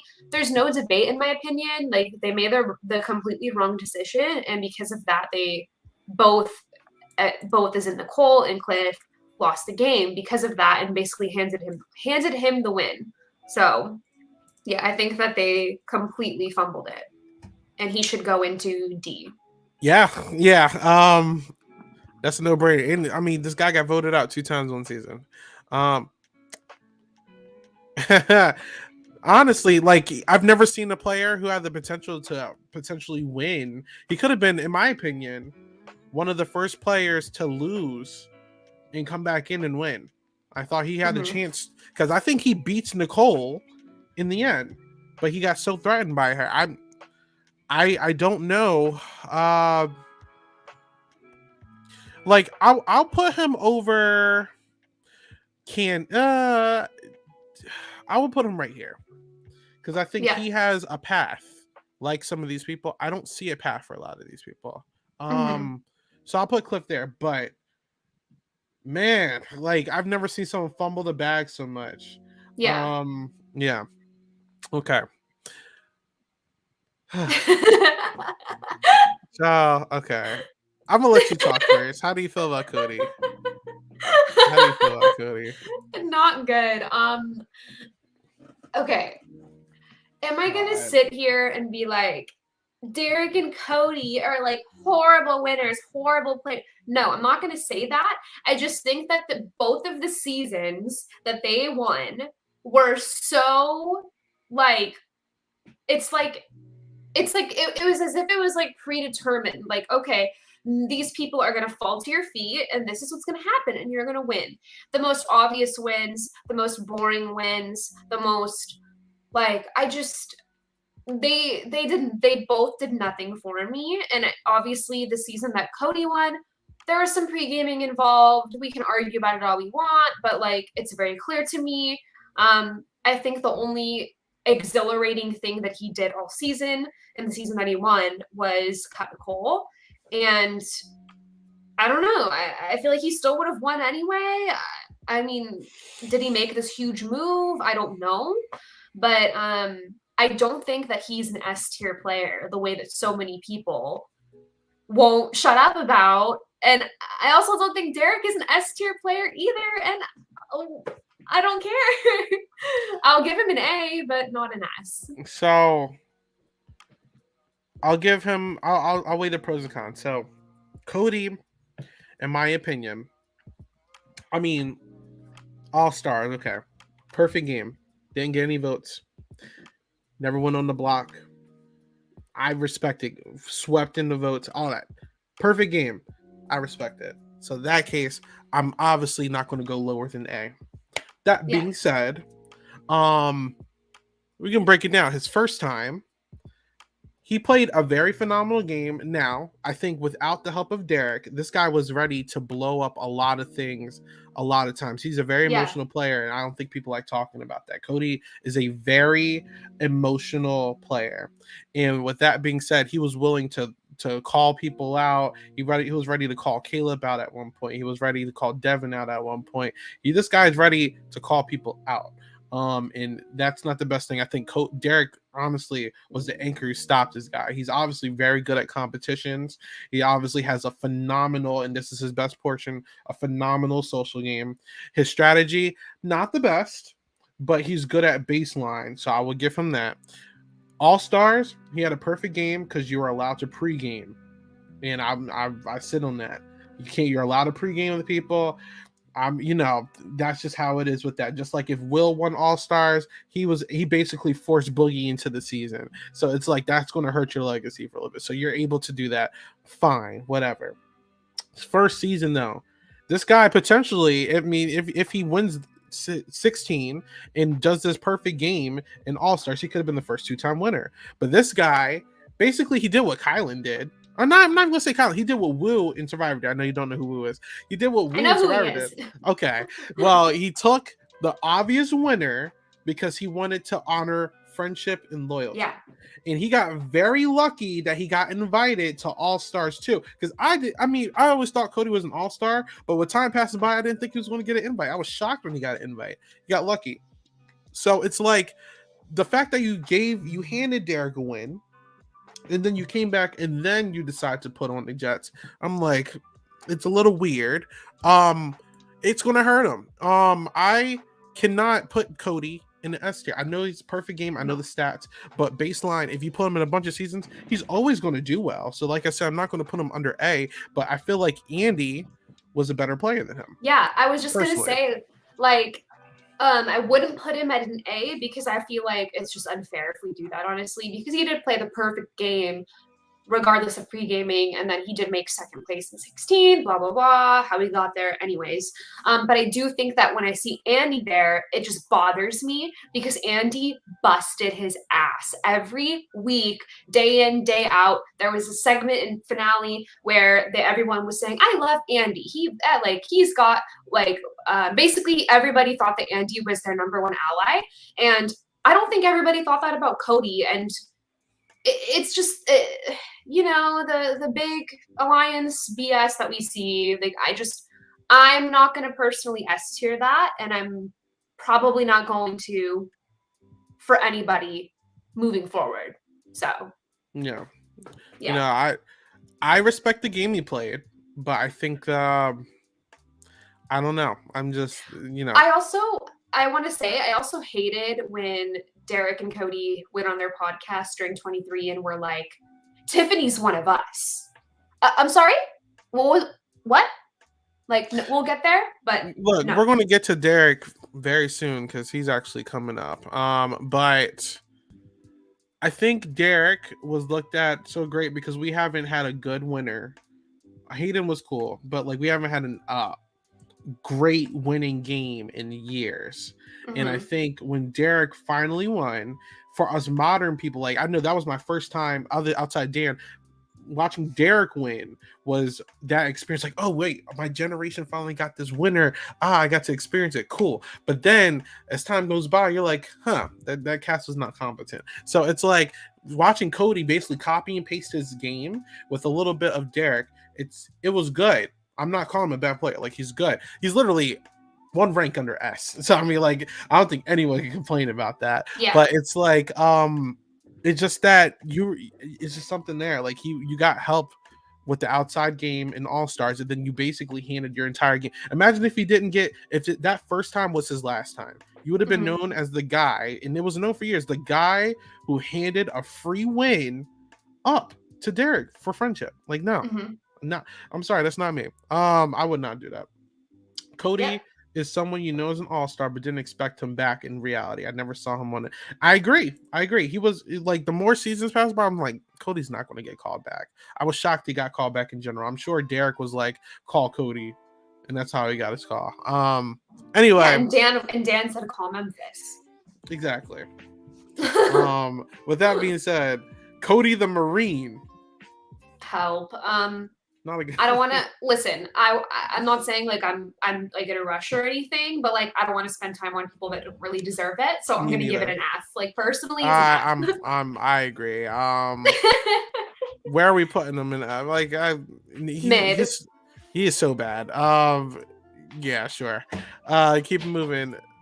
Oh Lord. I don't care. Like, yeah, no, okay, maybe that's too much. No, I mean, he could have won. Shockingly, his archetype is literally that nice boy archetype that every season has, but just like, ugh. They wanted me to believe that he was Clay. Yeah, I'm sorry. Who was also stupid, anyways. Yeah, I don't care too much for him. I mean, come on. Come on now. Do we need okay, I'm gonna say one thing. I don't want to say too much because like I don't need to convince anybody anything. This man is the reason. So I will say the first season I ever watched was 16. Isn't that funny? But it was because of my sister and she was watching 15 and I was like, what the fuck are you watching? Why are these annoying people whispering in a room? And what are they talking about? And then I was like, I'm kind of curious about this because I had read 1984. I knew what the word Big Brother was and what it meant. And I got curious about it. So I was Googling and I was like, the concept of this show seems cool. I went back and I watched. Dan is the reason. Like his all the BB14 antics is the reason I continue to watch the show. And I went back and watched the rest of it. So he deserves to be S tier. No argument. Best ever in my opinion. Oh, wait, real quick. How much time do you have left? How much time? Yeah. Like, do I have left? Yeah. I mean, 2 hours. Oh, okay. All right. All right. So we're going to go next. This chick, she was on 6. Dana. Yeah. No, 4. She was not on 6. 4. Yeah. How do you feel about Dana? I don't know. Dana was just very mid to me. I feel like, I don't know. She just kind of there. Yeah. She had a good relationship with June in the beginning. But then I also feel like she got together with Allison's ex, what's his face, Justin. She got caught up in the sauce. So that kind of positioned her. She was positioned okay. But I think that she just kind of like. They almost put her on All Stars now that I think about it too. Yeah. Her personality was fine. Like I just think she was fine. Yeah, I might put her just D. Better than Jace. Jace is not good. Yeah. Better than Brendon. Okay. Oh God. Okay. So Danielle. Danielle Murphy. How do you feel about her? Not great. To be fair, the stuff I don't feel great about wasn't necessarily in the house. It's stuff that I found out afterwards. Like her antics with, vaccine, but I won't get into it. So that stuff is whatever. But I think that, she was just beyond mystic, beyond loyal. I guess if you are a player in the house, you want to have someone like her on your team because of her unwavering loyalty to the point where she even was one of the only votes she was the only vote for Dan to win at the end. Even though he literally played with her so much to the point where he said, I lied to you and I'm telling you the truth now because you wouldn't cry if you knew. Like, that's crazy. Like, that's insane people stuff. Like, if someone said that to me, I'd be like, holy shit, don't ever talk to me again. But Danielle was like, it's the game, man. Like, I gotta respect that. Her positioning was great, but she just got misted. So I'll put her in bottom C. I agree. See, this girl, she was a comp beast. I think she had a lot of potential. She could have won if she sat next to either one of those guys, in my opinion. But she was just such a puppet for Dan. Like, I've never she's the biggest example of like a pawn I've ever seen in Big Brother. Great at comps. Social game surprisingly, I think she's just like Jordan Lloyd, where like you're just naturally nice, and I think she does not. She obviously she's willing to adjust for Dan when she gets missing and stuff, but she's really just a puppet. And I think it hurts her. But yeah, I agree. I'll put Bunky under her though, honestly. Yeah. I mean, S. another like, come on. Like, just S. Like, yeah. nothing I can say. Danny, well, she's not Donato. Danny Briones now. I mean, 3 bodies of work, 3 very different games. So her first time, comp queen, kind of bratty. Second time, could have honestly had a cakewalk to the end, but got bored, so she wanted to be a rebel. Love that for her. Comp queen.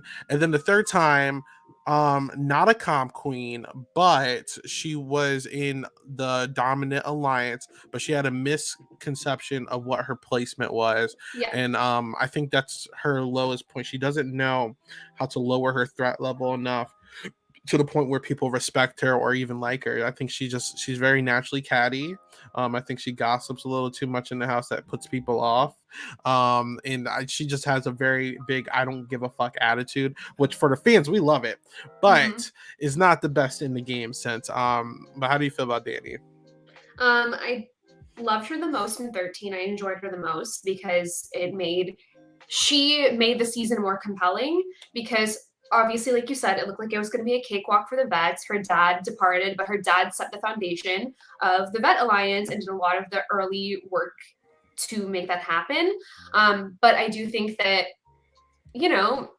she also had an alliance with her girls, and she could have easily won if she had a better social game. Her social game, I think, is her biggest downfall because of what you said. It's the gossiping, it's the cattiness. Do we love it? Yes, I absolutely love it. I was freaking out when I saw her on the cast for All Stars. I was pretty disappointed with what we got. And it's not even just because like she was in a majority alliance. Listen, the majority alliance is what gets you to win in the game these days. I'm not going to sit here and fault just Danielle for that. So I think B plus B. I'm fine with B. Okay. I think All Stars kind of brought her down a lot. Yeah. A lot of people tank their legacy a little bit for All Stars. Is she better than Austin? She's better than Angela to me. Really? Okay. Yeah. Because, she got second and... That's fair. Yeah, I'll put her there. F. Yeah, I mean, come on. David's one of the worst players I've ever seen play Big Brother. He's better than these guys. That's about it. David is so bad. It's embarrassing. Dayvonne. See, impact alone, she's going to go pretty high. But Big Brother 17. Obviously, she went out early because Audrey is a jealous catty. I ain't saying nothing. But when she came back in 18, a lot of people don't like to talk about this, was sexually harassed by Frank, and that made her go off the low. So I do not blame her for that, because she was doing a great job beforehand. And then lastly, All Stars. I think honestly, unfortunately, All Stars was the first time that Dayvonne, in my opinion, played bad, because I think Dayvonne had a great mind beforehand for what strategy was. I think she had a good mind of how to talk to people, because she was very real, even if she didn't like it. I know people like to bring up the fight stuff, but half of the time it's warranted, in my opinion. Yeah. But the third thing was, and this is where it really showed in All Stars, was her game awareness. Her game awareness is very bad. Just like who else did I say have a bad game awareness? Bayleigh. Just like Bayleigh. Her game awareness is very bad, and she doesn't see when she's getting targeted. She doesn't see when people are lying to her. She doesn't see when people are playing in her face. She's very trusting, unfortunately. And that's why she allows people like Nicole. When she was coming into All Star saying she wouldn't trust Nicole, this is the second time she gets misted by Nicole, and Nicole played her. So I love Dayvonne, and I think that she's such a good player. Obviously, Big Brother legend, but her game awareness is honestly her lowest point, because she cannot read the room, and that's the only thing that hurts her game. But outside of that, phenomenal social player, phenomenal personality, and an okay strategist. And she can win comps. She won that veto. It's literally just the point that she cannot see the room. I'm not even going to fault her for the fights. That's why I said she's a good social player, because if someone was like touching like someone I knew inappropriately, I would freak out on them. If someone was playing in my face trying to accuse me of being something I'm not, I would freak out on them. So I don't mind that. It's literally just the point that they keep playing in her face. I would put her C or B. I think B strictly only because of her impact, since we're leaving that on the table. But if it's strictly just gameplay, she's a C tier player. But how do you feel, Lavina? I think I want to take the average. So basically, for impact, impact is S. The impact is S. Like when you think of Big Brother, it's Dayvonne. Like okay, Dan, okay, Dr. Will, but like for the female players, of course you've got Danielle Reyes, you've got. I mean, for me, it's like June, but I think that you still have to have your characters and you have to have the people that made such a positive impact on the show. So it's S tier impact, but the gameplay is like D-ish for me. But I want to take the average. I can't put her in D. Like I just can't. And then even C is making me kind of like weird, but I think high C, I guess. I think that's appropriate. Okay. And I see some of y'all in the comments. For people who missed it, the things we're averaging: social, strategy, competitions, impact. Impact is a factor. So she's going in C. I don't care what y'all gotta say. If it's just everything else that's not impact, I still think she's a C tier player because she has made jury twice. I think that let me place her real quick. Hold on. She's definitely gonna go above Christian. She'll go right next to Bayleigh. She has all the tools to be a great player. I think at 18 specifically was a great example of how Dayvonne can be. I just think that literally when Frank started touching her butt and everything, and she freaked out on him, and went downhill after that, because you got the people like Nicole out there who like to weaponize against girls, and you got like Pauly Calafiore and all these other people. So it was fine. He's playing. Yeah, like come on now. Like I don't want to hear that. I actually will say though, I think Bayleigh's a better player than Dayvonne, so I'm putting Bayleigh above her. I agree. But yeah. Something I will say, all three of these people, these two, Kaysar and actually Danielle Murphy and Christian, these are all people who have the tools to be great players. The issue is they do not know how to read a room. Their game awareness is just not good. Mm-hmm. That's all I gotta say. Is Christian still C tier? I think he's still low. Just put him last. Yeah. Cool. Let's continue on. Shout out to the oh my gosh, 25 people, 10 on YouTube, 15 on Twitch. Shout out to y'all. Why is Christian in C tier? That's the second time. Listen, if for those who missed it, if Cookout didn't happen, if you put this guy another season, if you remember, Tiffany and Xavier were ready to blindside half of the house for this guy.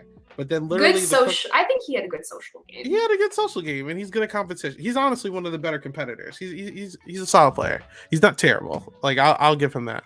Oh God. All right. So this guy. So obviously Derek is not going to go, just like Cody, lower than A. Obviously, since Cody is A+, we're going to put Derek in A+. But and obviously over Cody because he handed a win to him. Is he better than Andy? For me, no. Okay. For me, no, because of like you've got. See, it just depends on the layout of the house. It depends on a lot of things, but so I don't want to like catch myself being a hypocrite when I'm like gassing up Dr. Will in the future or whatever. But I think Andy for me is better. Andy played a more competitive game. Sorry. I agree. And I agree with Christina in the chat. And he had more competition. Yeah. I don't think Derek had much adversity. I think the only person who could have came at him was Frankie. And something that people don't like to talk about is that reset button really helped Derek. Team America really helped Derek. So when you're handed a win like that, it's like it's going to hurt your legacy, but it's literally the rank under S. I used to think Derek was an S tier player, and then I sat back and I looked at everything. I'm like, he was handed a lot of things, so that's what I'm going to give him. But yeah. Also, can I just say one last thing about him? When he came out in the finale and was like, "By the way, guys, I'm a cop," like. Great.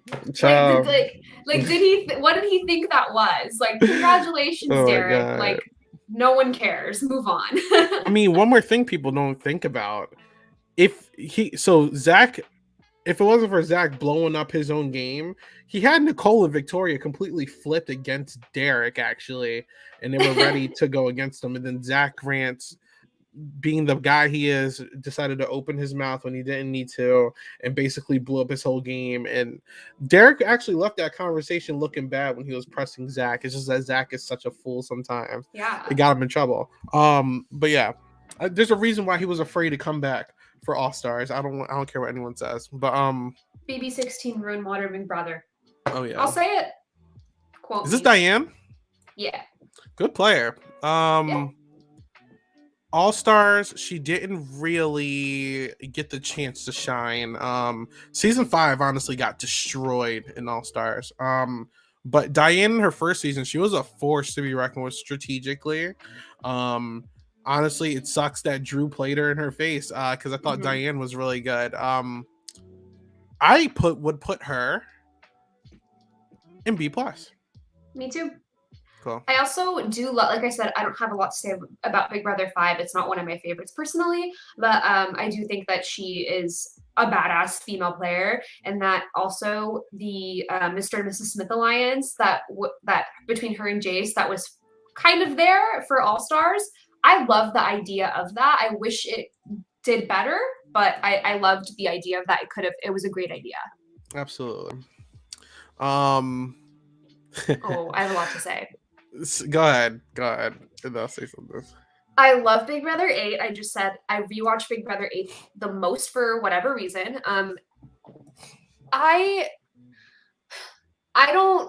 He got helped by America's Player. Like, I think that Eric being America's Player and falling to, because like if you think about it, an America's Player that has no choices. Like, I feel bad for Eric Stein. Like, I wish we saw more. I wish we saw Eric Stein as Eric Stein. We'll get to that obviously, because I feel like we can't even rank Eric, by the way, because of this. But when you put that much power in America's hands, you're putting that much power in CBS's hands because they're editing it in a certain way. I understand that the editing in Big Brother is actually a lot better. Like, I watched Survivor for the first time in 41 this season. I thought that the editing was questionable, and it's weird because they have like the amount of time, the amount of like, I feel like they could edit it in a better way because they have more time to understand what's going on. Whereas Big Brother is completely live and like they could easily mess it up. We see Big Brother Canada, they don't have the best edit most of the time, but I feel like US is pretty decent. But I still feel like that whole season was formed around Dick and Danielle because they found them for Big Brother 6, I believe. They got cut late, so they couldn't be a duo from what I heard. I can't really confirm that, but they wanted to add them. So then they created the whole, we're going to add Jessica's high school rival who we argued over $5 in middle school. Like, no, you guys were reaching for that. And I swear to God, the exes, Dustin and Joe, were so like scripted. Like, I know that Big Brother's not scripted, but Joe, like, you're going to sit here and tell me that Joe is going to tell strangers that he has gonorrhea? I'm so sorry. On live television, it just felt very like, okay, we're here for Dick and Danielle. we're here for them. We want America to get rid of Jen. We want America to get rid of Amber, to get rid of all these people, to make sure that Dick gets to the end. And I think that his behavior was horrible with Jen. I'm a member of the Jensa. I'm a genius, if you will say. So I fucking love Jen. Like, it's not a secret, but I do think that his behavior with her was absolutely horrendous and would not fly in this day and age. Thank God. Although she did handle it with grace, whatever. I don't know. I think he has a strategic mind, but his behavior, I don't understand how that cast rewarded him. I have no idea. That's it. I think Danny was looked at as this like equally bratty. Like they both did not have the best tactics when it came to like handling relationships. Dick is so I actually want to steer the conversation to Big Brother 13 because I think that there was at the beginning it made it look like he was running stuff, which he was. But we know how Dick is. I mean, how long do you think that was going to last? Like the moment they stopped kissing his ass, I'm sure him and like Rachel and all of them, it would have got very ugly very quickly. I don't think he wins that season. I think Dick, impact wise, he's one of the biggest characters the show has to offer. I think he was basically handed a win though. And even if this is just a winner's ranking, which I'm going to do one day, he would be a very low winner. Because he was handed a win. Dick, though, is more competent than a lot of these players. So do you want to put him with his daughter? That's a little too high. You think? Yeah. I'd put him over Adam. Really? I think. Is this just like my bias of watching the season so much? It's just so much help. It's like I'm okay with C tier. I would put him over you can put him after Christmas. Okay. Yeah, why not? Yeah, they're like the same player. Yeah, I had to think about it. That's right. Yeah. Actually over Christmas, to be honest. He beat her. No, he was helped. Yeah. It's Eric Stein, man. Eric Stein. I agree. He's a weird player to rank. There's really no right or wrong answer to place him and Eric and a lot of these other players. So if anyone thinks that you should be lower or higher, completely feel you. But it's hard to rank this dude. Lavina told me before the show she was going to get Donnie the top tier or quit on every spot. So let's find out. What do you want? Ignore him. Donnie? What's the vibe with Donnie? Low D, I guess. Great social game because everybody likes you. Like, I'm sorry, but like, if you get everybody to like you, that's a big deal. Like, he's just one of those guys. Like, and he also had America's Team, whatever it was called. So that was good. Strategic mind, no, but I would go low D because of like you got every single person in the house to like you. And America. Dude, he got Devin to blow up his game because he felt bad for him. Yeah. Like Donnie didn't even know. He was like, I was planning on blindsiding you, but you're a really good dude, so I'm gonna tell you. Like you're that likable. I think even Zach was ready to jump ship with Donnie. Yeah. Like Donnie is just a great personality to have in the house. And his social game is honestly up there. But low-key a veto king. I think people forget about that. This guy won a lot of competitions. I washed 16 out of my brain, as you know, so unfortunately. Donnie's a B tier, right? B? I don't know. Maybe not. Is he a C? No. I said D. Oh shoot! Damn, D. Okay, he's like around with Christian. He's better than Christian. Okay. I think him and Christian are like the same player. Good at competitions and likable, but really bad strategically, and have no really adjustability. They just got to win their way up. Okay. Unless, I mean, I'm fine with dropping him and Christian to D. No. Okay. I feel like the more people we add, though, it might happen. I might have to make a C plus. I'm not gonna lie, but we'll see. Because D is getting flooded, but we will see. Drew. So Drew, Danielle. Without going too long. So all right, here's my thing. Drew, Cody, and Hayden are like the same player. And they're really dependent on the type of cast you're with. Very personable, good competitions. They can carry out a plan if someone gives them a strategy. They're very great at those things.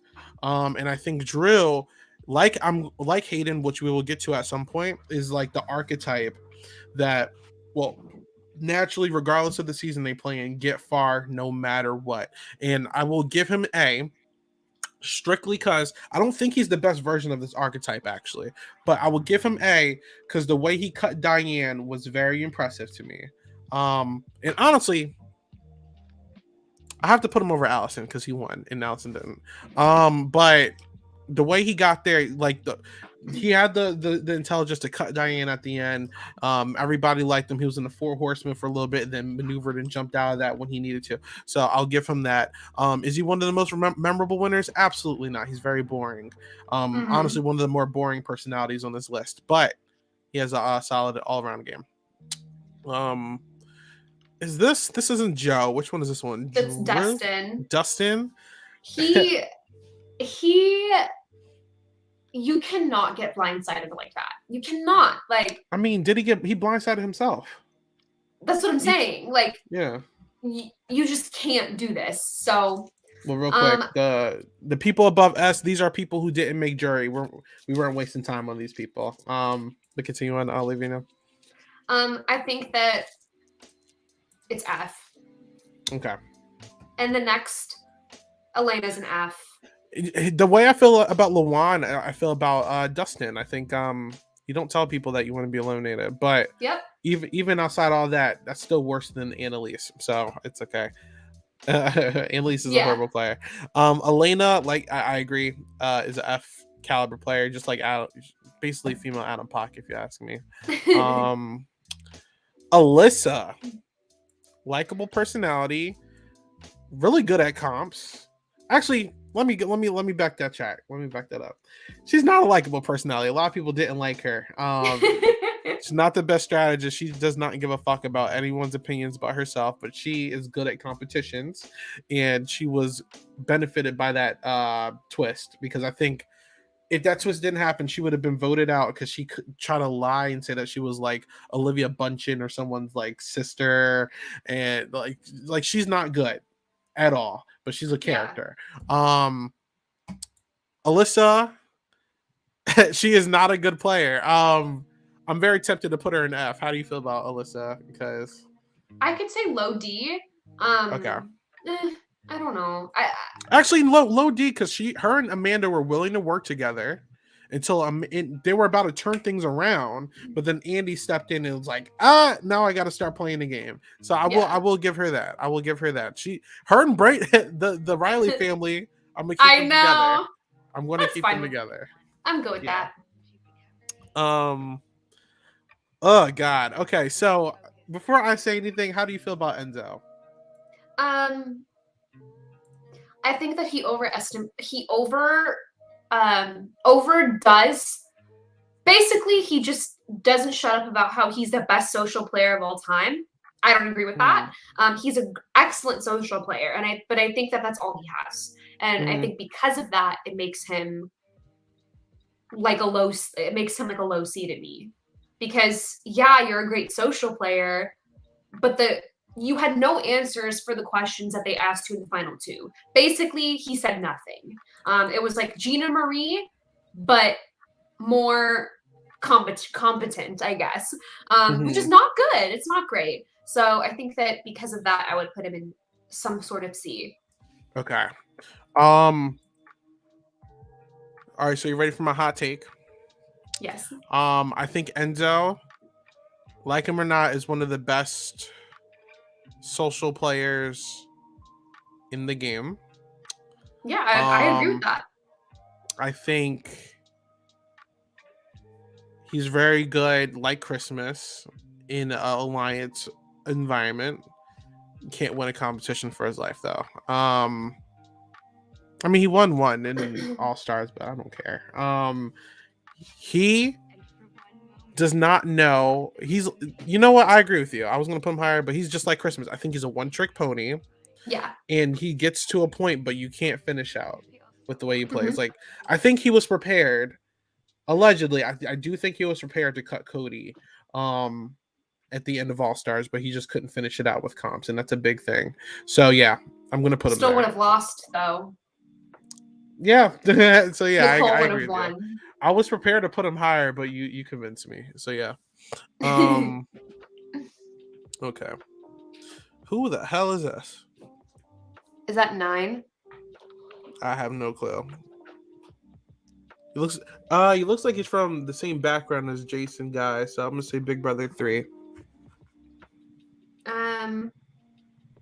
You can come back to him. Yeah, I don't know who the hell that is. Eric Stein. It was Eric from Big Brother 3 that they're saying in the chat. I don't remember him. I'm so sorry. Eric Stein. I can't I can't rank him because he couldn't play his own game. He tried, but like it just sucks because like I could see him like deteriorate throughout the season every time he would get in there and open an envelope. All right, America, you want me to target Jessica? Like, how does that help his game? You know, it doesn't. So I don't know. I feel like so here's a hot take. I don't think there's any appropriate place to put Eric Stein because he technically never played Big Brother. I would put him in the middle of this entire tier list because he's the most neutral. I liked his character though. I did too. See, here's what I was thinking. I was gonna put him ahead of Dick, personally, because they're basically the same thing. Because he handed it. He didn't, but I don't know. It's just that it sucks because here's a logic behind it. He had the right idea of what to do, but he didn't get the opportunity to implement it. You could say the same thing with like when David was out in his original season, saying that you need to get this person out. David wasn't a good player, so that's why I'm like, I want to make him the most neutral spot possible. Where would we put Eric at? See, or should we just not rank him? Yeah, just don't rank him, I think. Yeah, I don't feel like I'm gonna make a category. Eric Stein. Yeah, Eric Stein. Because it's just like you really just can't rank this guy. It's like I don't know how to put him anywhere. It's tough. So yeah, we're not gonna rank him. Okay, so Operation Double Date, All Stars, Big Brother 3. What's her name? Erika. Thank you. Brain fart. Erika. How do you feel about Erika?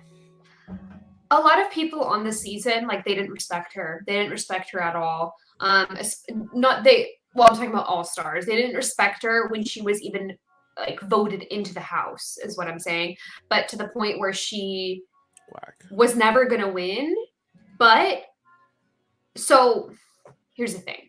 Her alone, I would put her at a top D, but here's what makes her a C for me is that if you cut Dr. Will, like if you're part of a plot to cut Dr. Will, you got to go up for me. Like, I don't care if that's cringe or like whatever, but like, I think that makes her C because she could like, they could have easily just been like, Chilltown could have easily just like ran through the end. Erika's gone, Janelle's gone, we're in the final 2. Yeah, fuck yeah, Chilltown.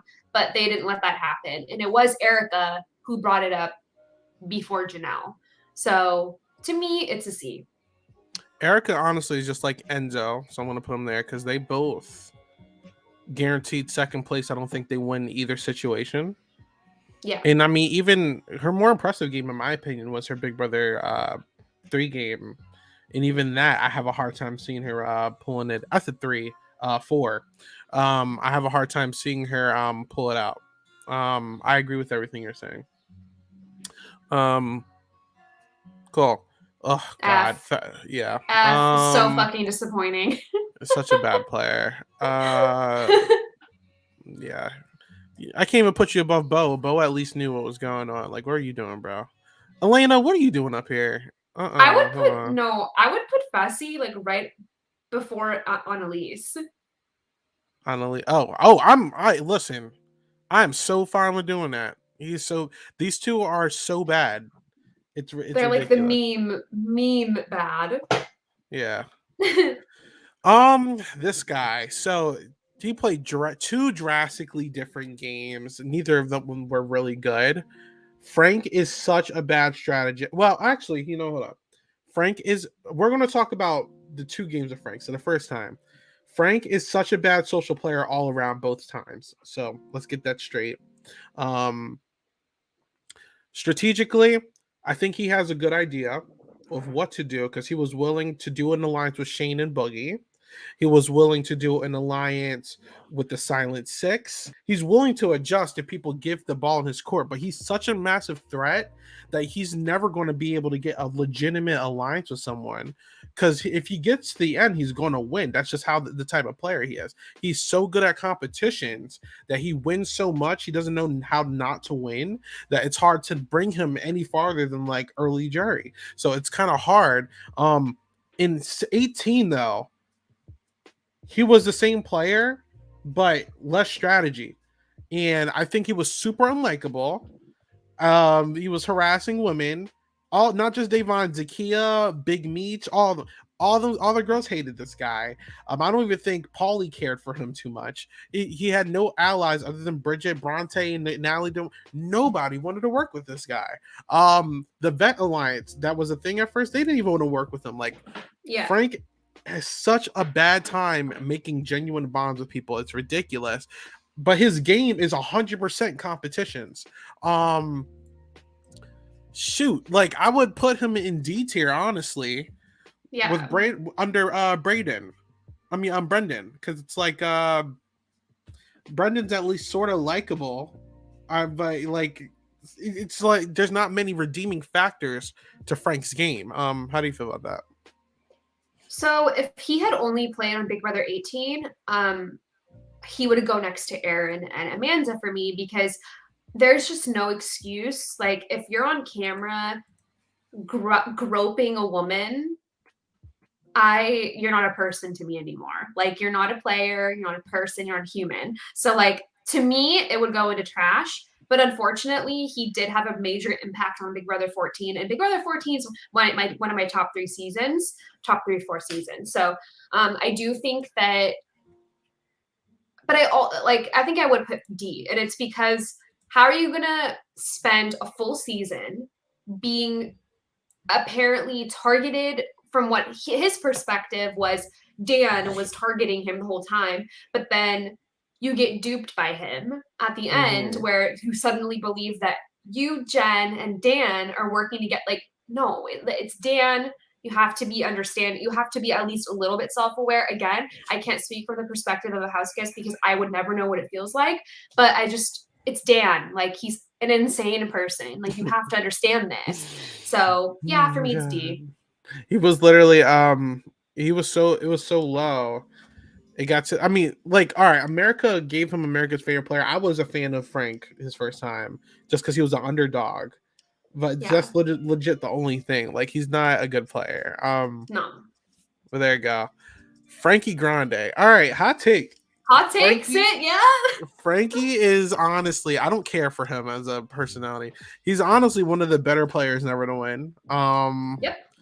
I think Frankie has a lot of tools to be a great player. I think he was ready to cut the guys, specifically Derek. The guy. I'm going to say the guys because he never vocally said Derek's name. That's his only fault, which is going to bring him down a bit.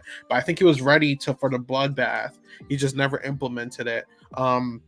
But he's good at competitions, even if production potentially helped him in that veto. He's good at competitions. He's likable enough in the house, at least his first time, and I think he would have did pretty good in All Stars.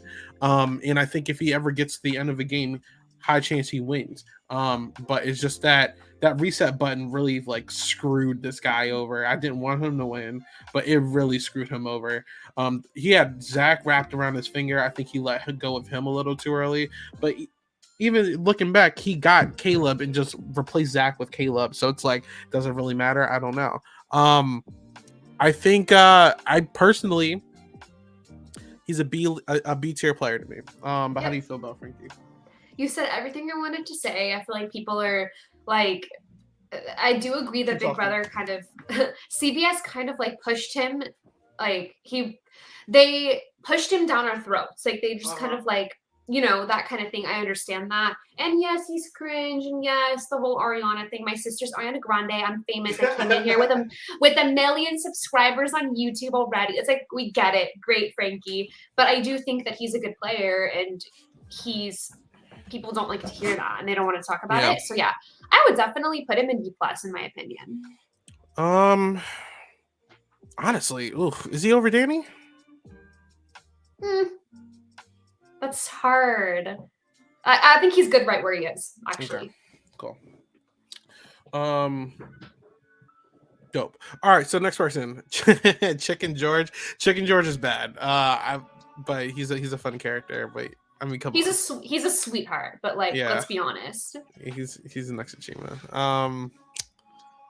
Who is this? What the hell? What season is that? This is season 3. I think, yeah. It might be season 3. Don't know him. Can't look at these 3 people back to back, and because they have the same one as Amy. Listen, the older the season, the most we're not gonna remember. Gina. I mean, come on.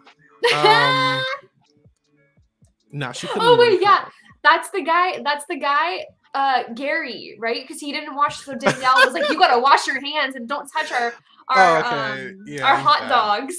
Yeah, he's bad too. Like, come on.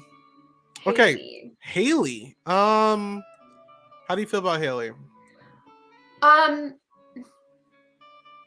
One of the better ones of her alliance, but that's not saying much. But I also think that if she was on another season, she would do better, and that's why I thought that she would be an all-star, but she wasn't. So I don't know.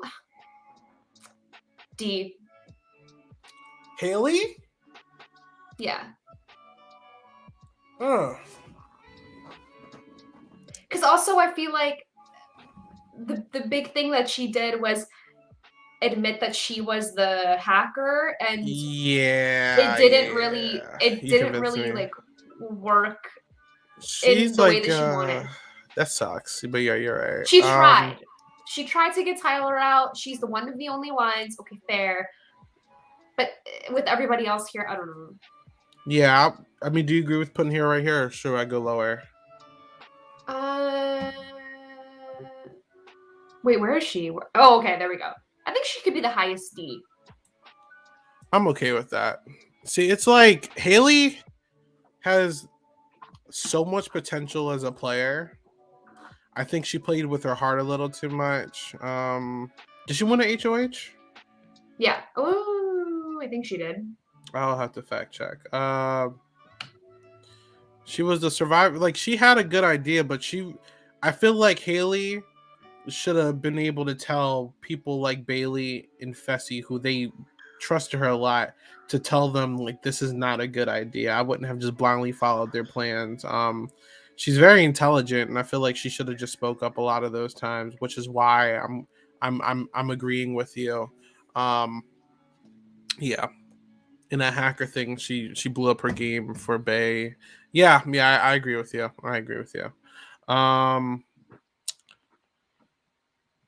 Yeah, who is this? All right, let's see.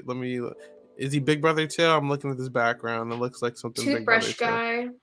Toothbrush guy. I don't care. Do you want to talk about him? Hardy.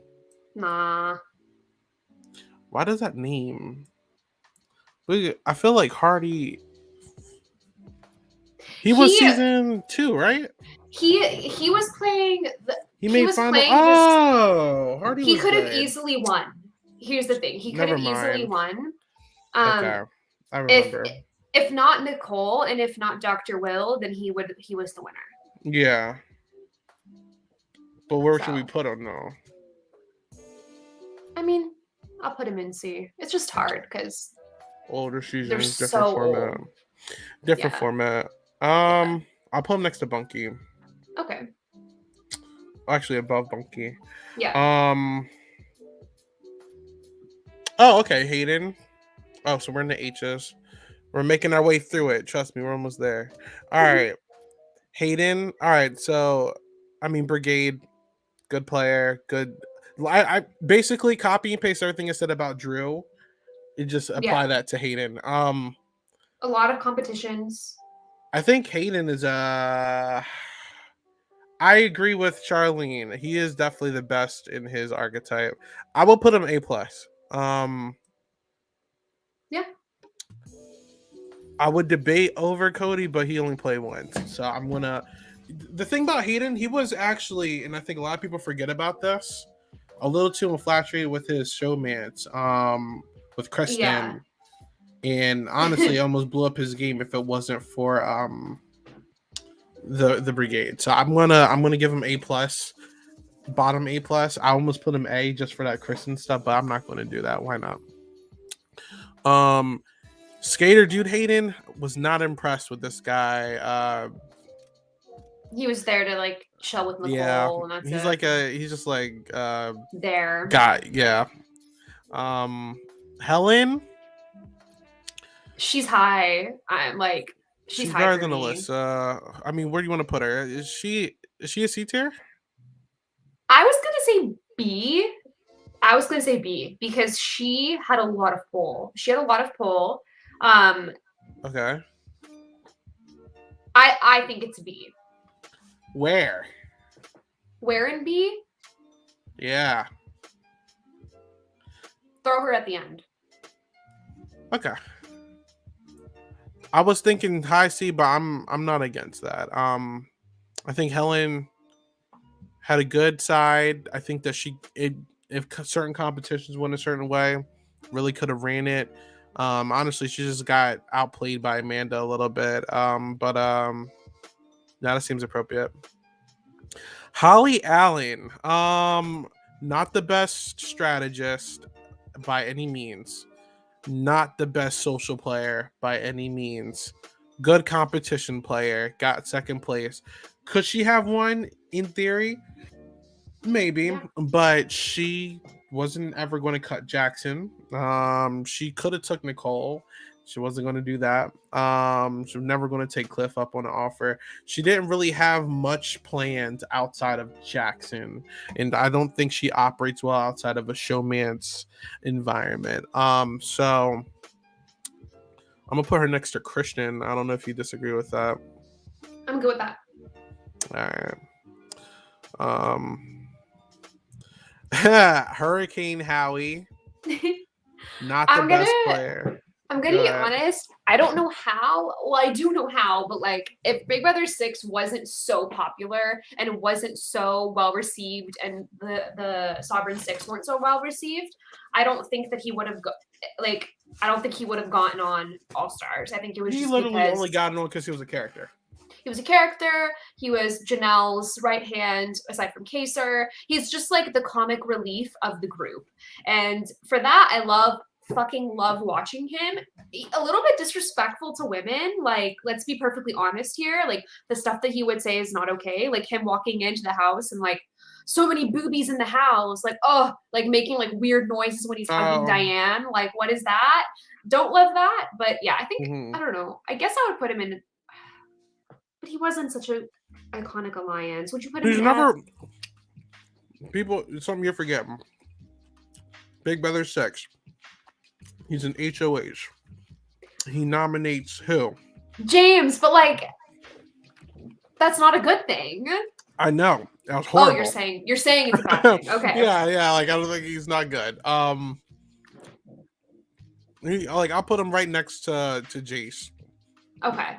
But like, because he can win something. Like, that's literally the redeeming factor. But like, he's never been a good player. He's just a character. Yeah, and I'm okay with that. I guess. Ian Terry, how do you feel about Ian? Oh, I feel amazing about Ian. I think that for me personally, I think after June and Allison, my favorite final two is Ian and Dan. And I think that could you scroll up for a second? Mm-hmm. You got to scroll up for this guy. I think that he should go A+. Okay. Or A. I don't know. Let me look at this. So, should Dan have one? Yes. But should Ian have one? Yes. Ian also earned his one. So it's like, I think he's better. So Ian is a comp beast, very intelligent. Not the best social game, but competent. The issue with him is that his social awareness is piss poor. And both times he played, he had low social awareness. So I'm gonna just put him here. That's not the final spot. So it's like, what, in his first season, he had no idea the Silent Six even formed. He had no idea about all these extra deals that went on. He just went with it because he got lucky. He had no idea Dan was planning on blindsiding him plenty of times. And then All Stars, he had no idea about the committee. His only plan was Nicole. He had no idea what he was doing. I didn't even think about 22. I didn't even think about it. So it's just like so I'll put him over Allison.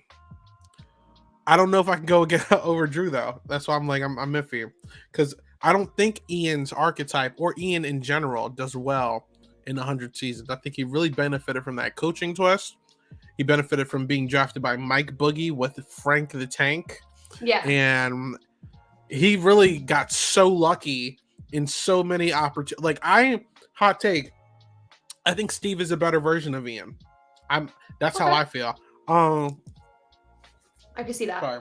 So you're making me hungry. I'm sorry. Well, that's where I'll put him. Yeah, do you agree with that? Yeah, I will go with that. Okay. Ooh. Ivette. Yeah. So only two people in Big Brother history have had an I in their name, by the way. I just now noticed that. Continue on now. I do think that Ivette, Maggie, like I said, the friendship, the best player was Maggie, far and away, 100%. Maggie's a really great player. The second best would be Ivette, but the only reason I'm saying that is because she had the connection with James outside of her alliance. Nobody else had the connection with James outside of their. Oh, sorry, no one else had the connection with anybody else. It was very split down the middle. And for me, I love watching team versus team gameplay. I think it's hilarious. I think it's fun. I think it's compelling. It's just peak entertainment for me. But I think that Ivette did what she needed to do in her own way, and I think that puts her C. Same. So here's the thing about that. I think she didn't want to take Maggie to the end, but the friendship basically said, "Hey, if you go against the friendship, whoever does it, we're not voting them." And they were prepared to vote Janelle. So that's the only reason she did that. Yeah, I think she's definitely a C tier. I think she gets a lot of flack. I understand why she gets that flack. She's better than Kaysar. Also, speaking of Kaysar, don't love how she called him a slur. Yeah, me neither. Don't love that, but actually, I'm gonna put Hardy above Kaysar too. Now that I'm looking at this, yeah, she can be right there. I mean, honestly, her and Dick. Honestly, I'm gonna put her right here because her and Dick are the same person. If I'm gonna be honest with you, just less problematic. Insane. Well, I can't even say less problematic because of Slayer. Yeah. The shit they said in that HOH room. Also, speaking of problematic, throw that next one in trash. Hate him. Trash of trash. Gross. I remember his face, don't remember much about him. Season Jack. How do you feel about Jack? Or do you not remember? I feel like the odds were stacked against him because he was the oldest on the cast. And but I think he did decent for what it's worth for his placement, but I think he's just very there. His connection to Erika was cool.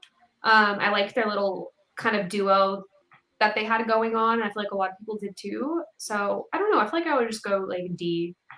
That's fair. Anywhere specific? Nope. Mid. Boom. Oh, mid. Cool. Be with Cliff Hogg. Oh my god. There you go. All right. Power Thunies. We almost got it. All right. Next, Jackie, Big Brother 17. I think Jackie had the potential to do really good. But I think when she was about to get her feet, she got who blindsided her? Steve? Or no, Steve got Becky out. It was a double. That's right. Yeah, she got played. I really liked Jackie. I really liked her social game. I think she had a really good social game. I think she had competition. She would definitely be able to win competitions. I just think she got a little bit in over her head, a little too comfortable. But I feel like that could be said of Becky. I think she should go with wherever Becky is. I agree. So we're going to put her with D. I think Becky was more the better. Actually, you know what? I'm going to put her over because Becky got way in over her head, actually. Because also Jackie came in with Jeff, the dude, the weird dude. Did not like him. So she kind of had a disadvantage, but she did a really good job of distancing herself, and they really weren't seen as a pair. Especially, well, I know he left, but yeah. Okay. Jackson, Mickey. So, like, what do you do when the person wins the season, but like they can easily go right where next to Aaron? What do you do about that? I mean, I'm fine with putting him in trash. I don't care. Yeah, I don't really want to talk about him anyway. Let's talk about Jamika. Jamika. Dick played in her face a lot. I felt bad for Jamika. I wish she was in a season with more black people or people. Well, she literally said, like I said, I'm rewatching that shit all the time. The very first episode, she was like, I've never been around so many white people at once. That is depressing that she has to say that because she was the only black person there. I think Carol might have been, but regardless, like, come on. Yeah, I think that she was just like Candice and Kemi, which I feel like I'm going to put her next to Candice. Unfortunately put in a position, actually she's going to be a little lower, but she was put in a position where she couldn't really bond with people. Actually, I would put her a little bit higher. I think I would put her a little bit higher because she had pretty decent relationships. Like she was like a comforting soul. Like if someone was upset, I feel like they would go to her. So to me, she's higher. Where specifically? She's good where she is. Cool. James, I don't know why he was brought back, to be honest. So it's like he's there to get famous, Isaiah. He's a clout chaser. Like I felt like I was watching Jackass. Yeah. Yeah, he's not like even like there was a slim chance he could have been the winner of Big Brother 18. And I like this guy was like, I'm just trying to get America's favorite player. Like, bro, get out of here. F. Yeah, he's a horrible player. Shoot, he's just like April. Like, I don't know. James Rhine, horrible social player. Oh God. Great at competitions. Semi-competent with strategy, but gets played by Chilltown and gets played by his own alliance because he tries to play the middle, sort of, but then expects loyalty from everyone else and gets like emotional and shocked when things don't go his way. But James Ryan isn't bad. He's just not necessarily good. Like I can't put him in C because he's not necessarily that well, but I can put him in like high D. Really? Where would you put him? Oh my God, I was gonna put him in like very low B. Really? Nah, I can't do that. I'll put him in C to even out. Like, I think it's just his alliances for me. That's an issue though. Yeah. Okay. He doesn't know how to make true, genuine alliances, and both times everyone's plotting on this guy. I'm being no biased. one trusts him. No, that's fine. I'm being biased. Everyone has their bias fix. Like, Honestly, him and Donnie are like the same person, except for Donnie's the nice version and James is the bad version. I mean, not bad, but like the villain version, you know, like. The thing with also James is that everybody's constantly aware of him. The very first episode, I almost said Dick and Danielle. What the fuck? Dr. Will and Bunky in All Stars were standing above the HOH room, like looking at everybody, and they were like, "Where are James and Kaysar?" Like everybody's aware of you, you know. So, anyways. Bro, James is a better version of Frank. He just knows how to slip through cracks and make it deeper into the game, in my opinion. All right. Crazy James, not that good. Eliminated twice in one season. He fights with people. He's a F tier. You can go right with Chelsea. Janelle.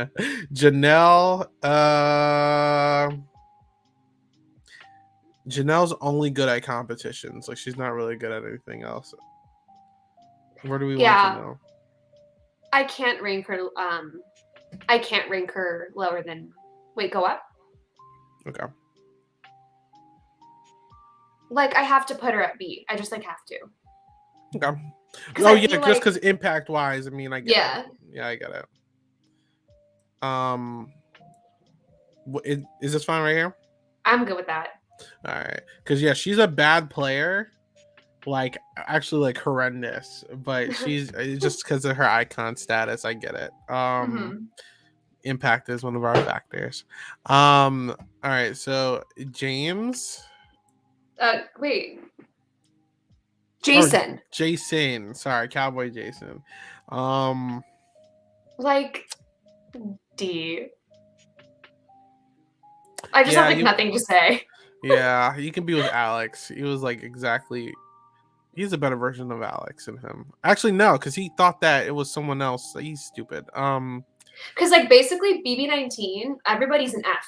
Okay, except Paul. Like it's funny. BB19 and BB9 will have like the most F and D tiers out of any season. It's so funny because like that's basically these two tiers.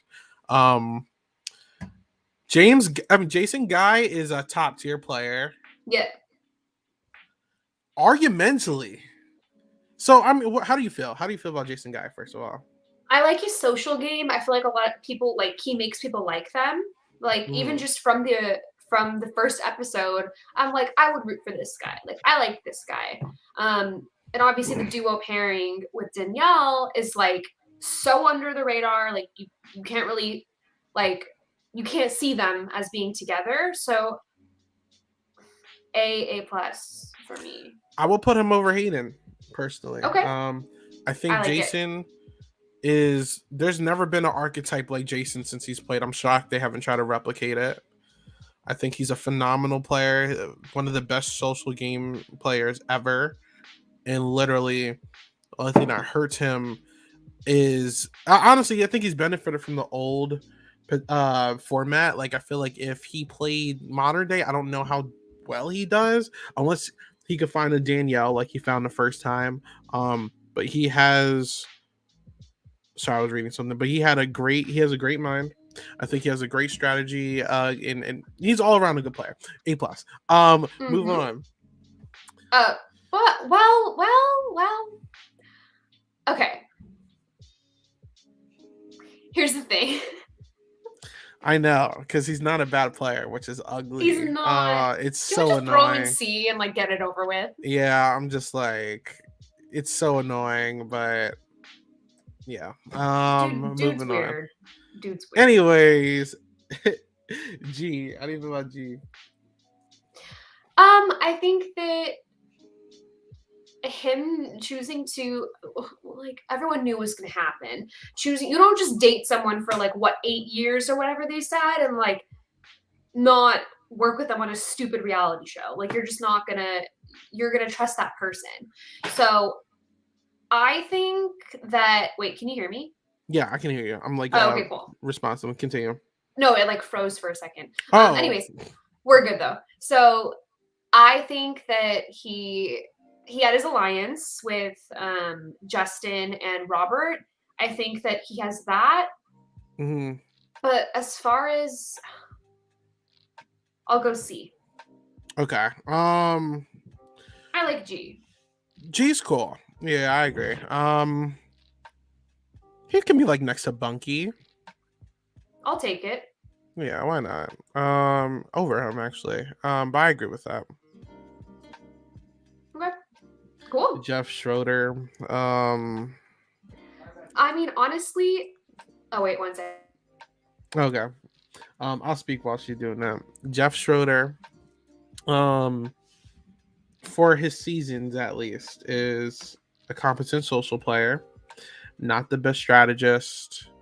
One of those natural born leader archetypes.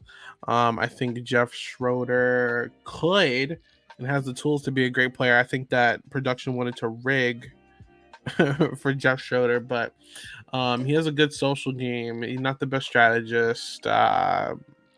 Tries to be like the golden boy of Big Brother. I mean, I'm not too high on Jeff Schroeder, but like he's like a C-lister, I guess. I mean, how do you feel? Maybe lower. I'm tossing and turning with trash, like honestly, because obviously things were said and things were done. So I hate his season. Like I mean, I don't know if I hate his season. There's some like iconic moments with the Chima, with the the Jesse's funeral and all that stuff. Like I get it, like, but it's not a season that I take seriously because the coup d'etat is a joke. I'm sorry, but the winner's a joke. The winner's a joke. Let's be real. So you're not wrong. You're not. For me, I don't know. I don't even want to rank him. I mean, I'm being messed up. You choose. Okay.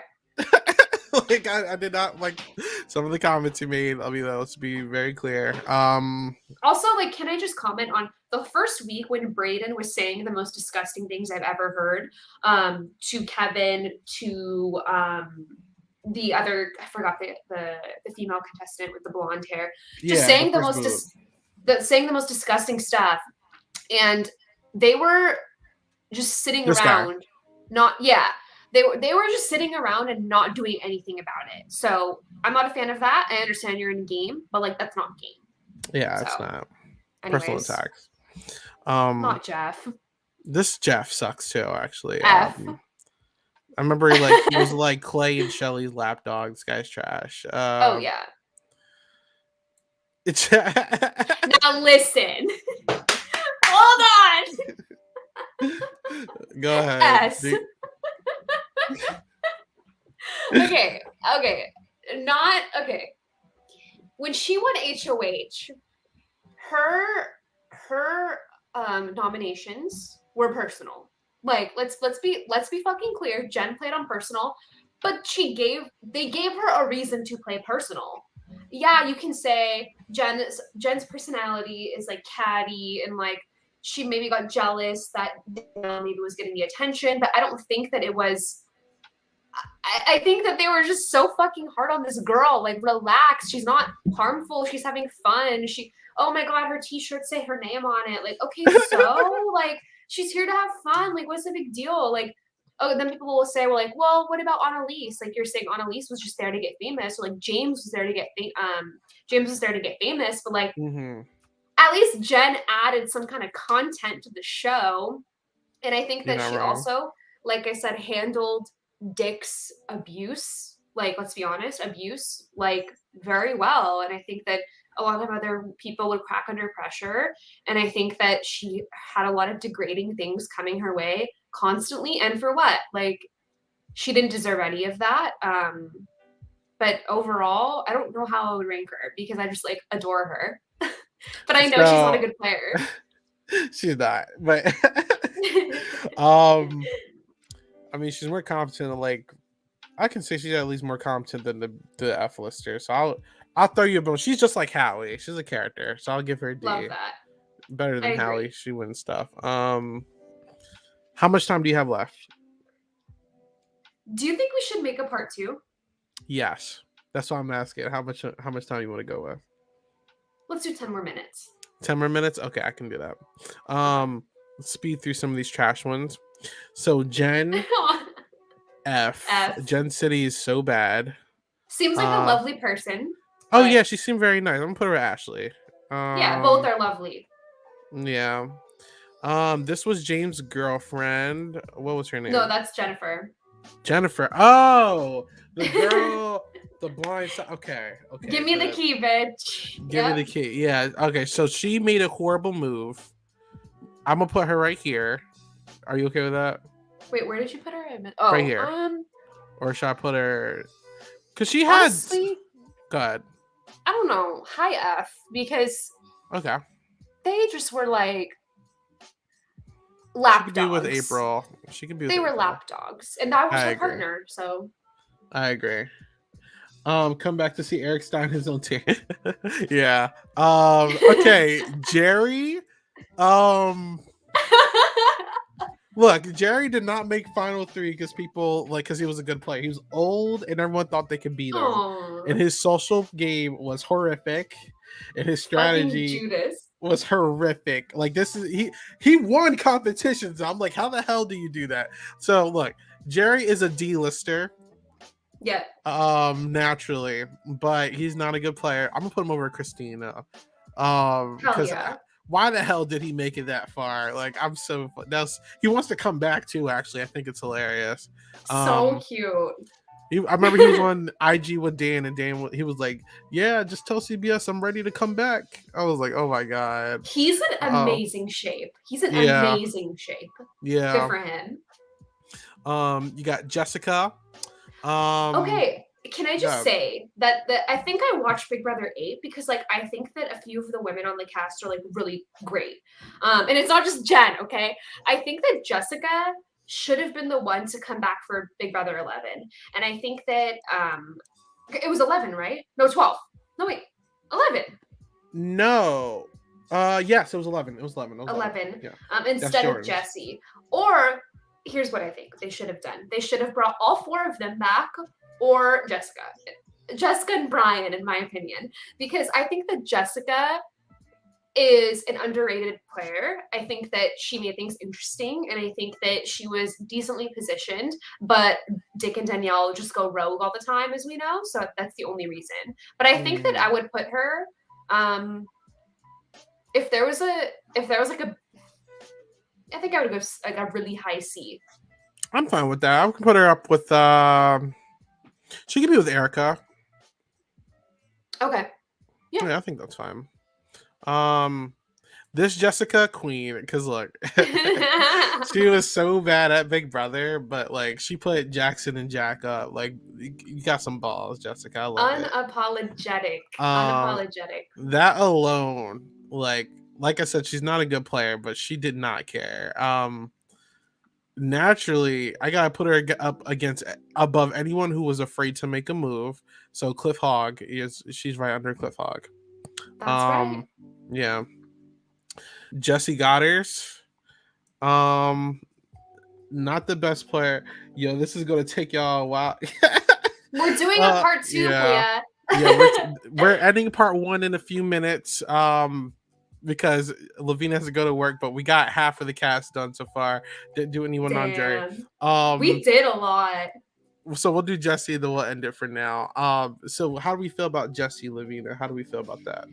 So I think he is not the best. I think that he's very emotional. I think that what game was better? I think that his second season was better, but obviously me and production need to have a little bit of a talk.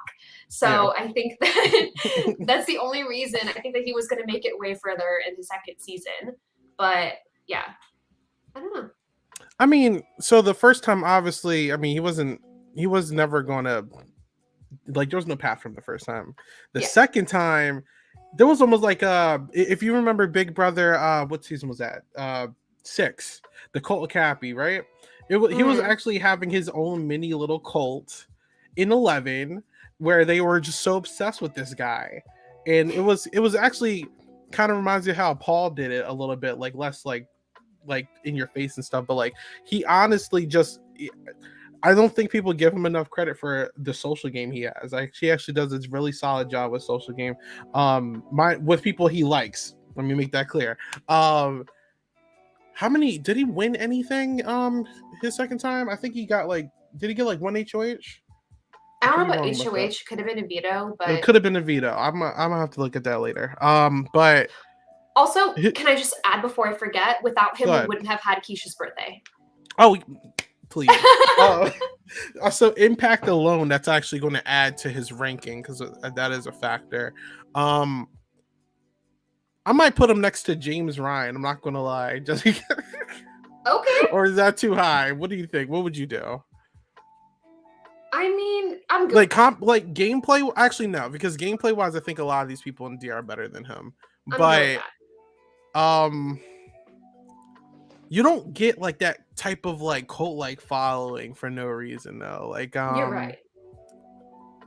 I'm gonna put him above Jason. I'm gonna do that. No, Alex. That feels Jessica. All right. Yes. Cut off. That feels right. All right.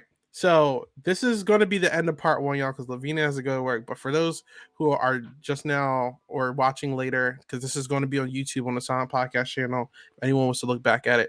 Only 2 people at S is Dan and Danielle Reyes.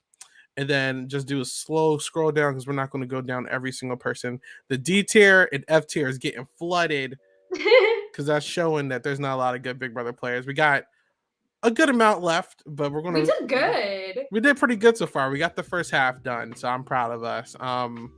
Lavina, thanks for hanging out. This was a fun one. This is so fun. I can't wait to finish. All right. But we're gonna figure out when we're gonna finish this. It'll be at some point, but we're gonna end the stream now. We will see you guys next time. Have a good one. Bye.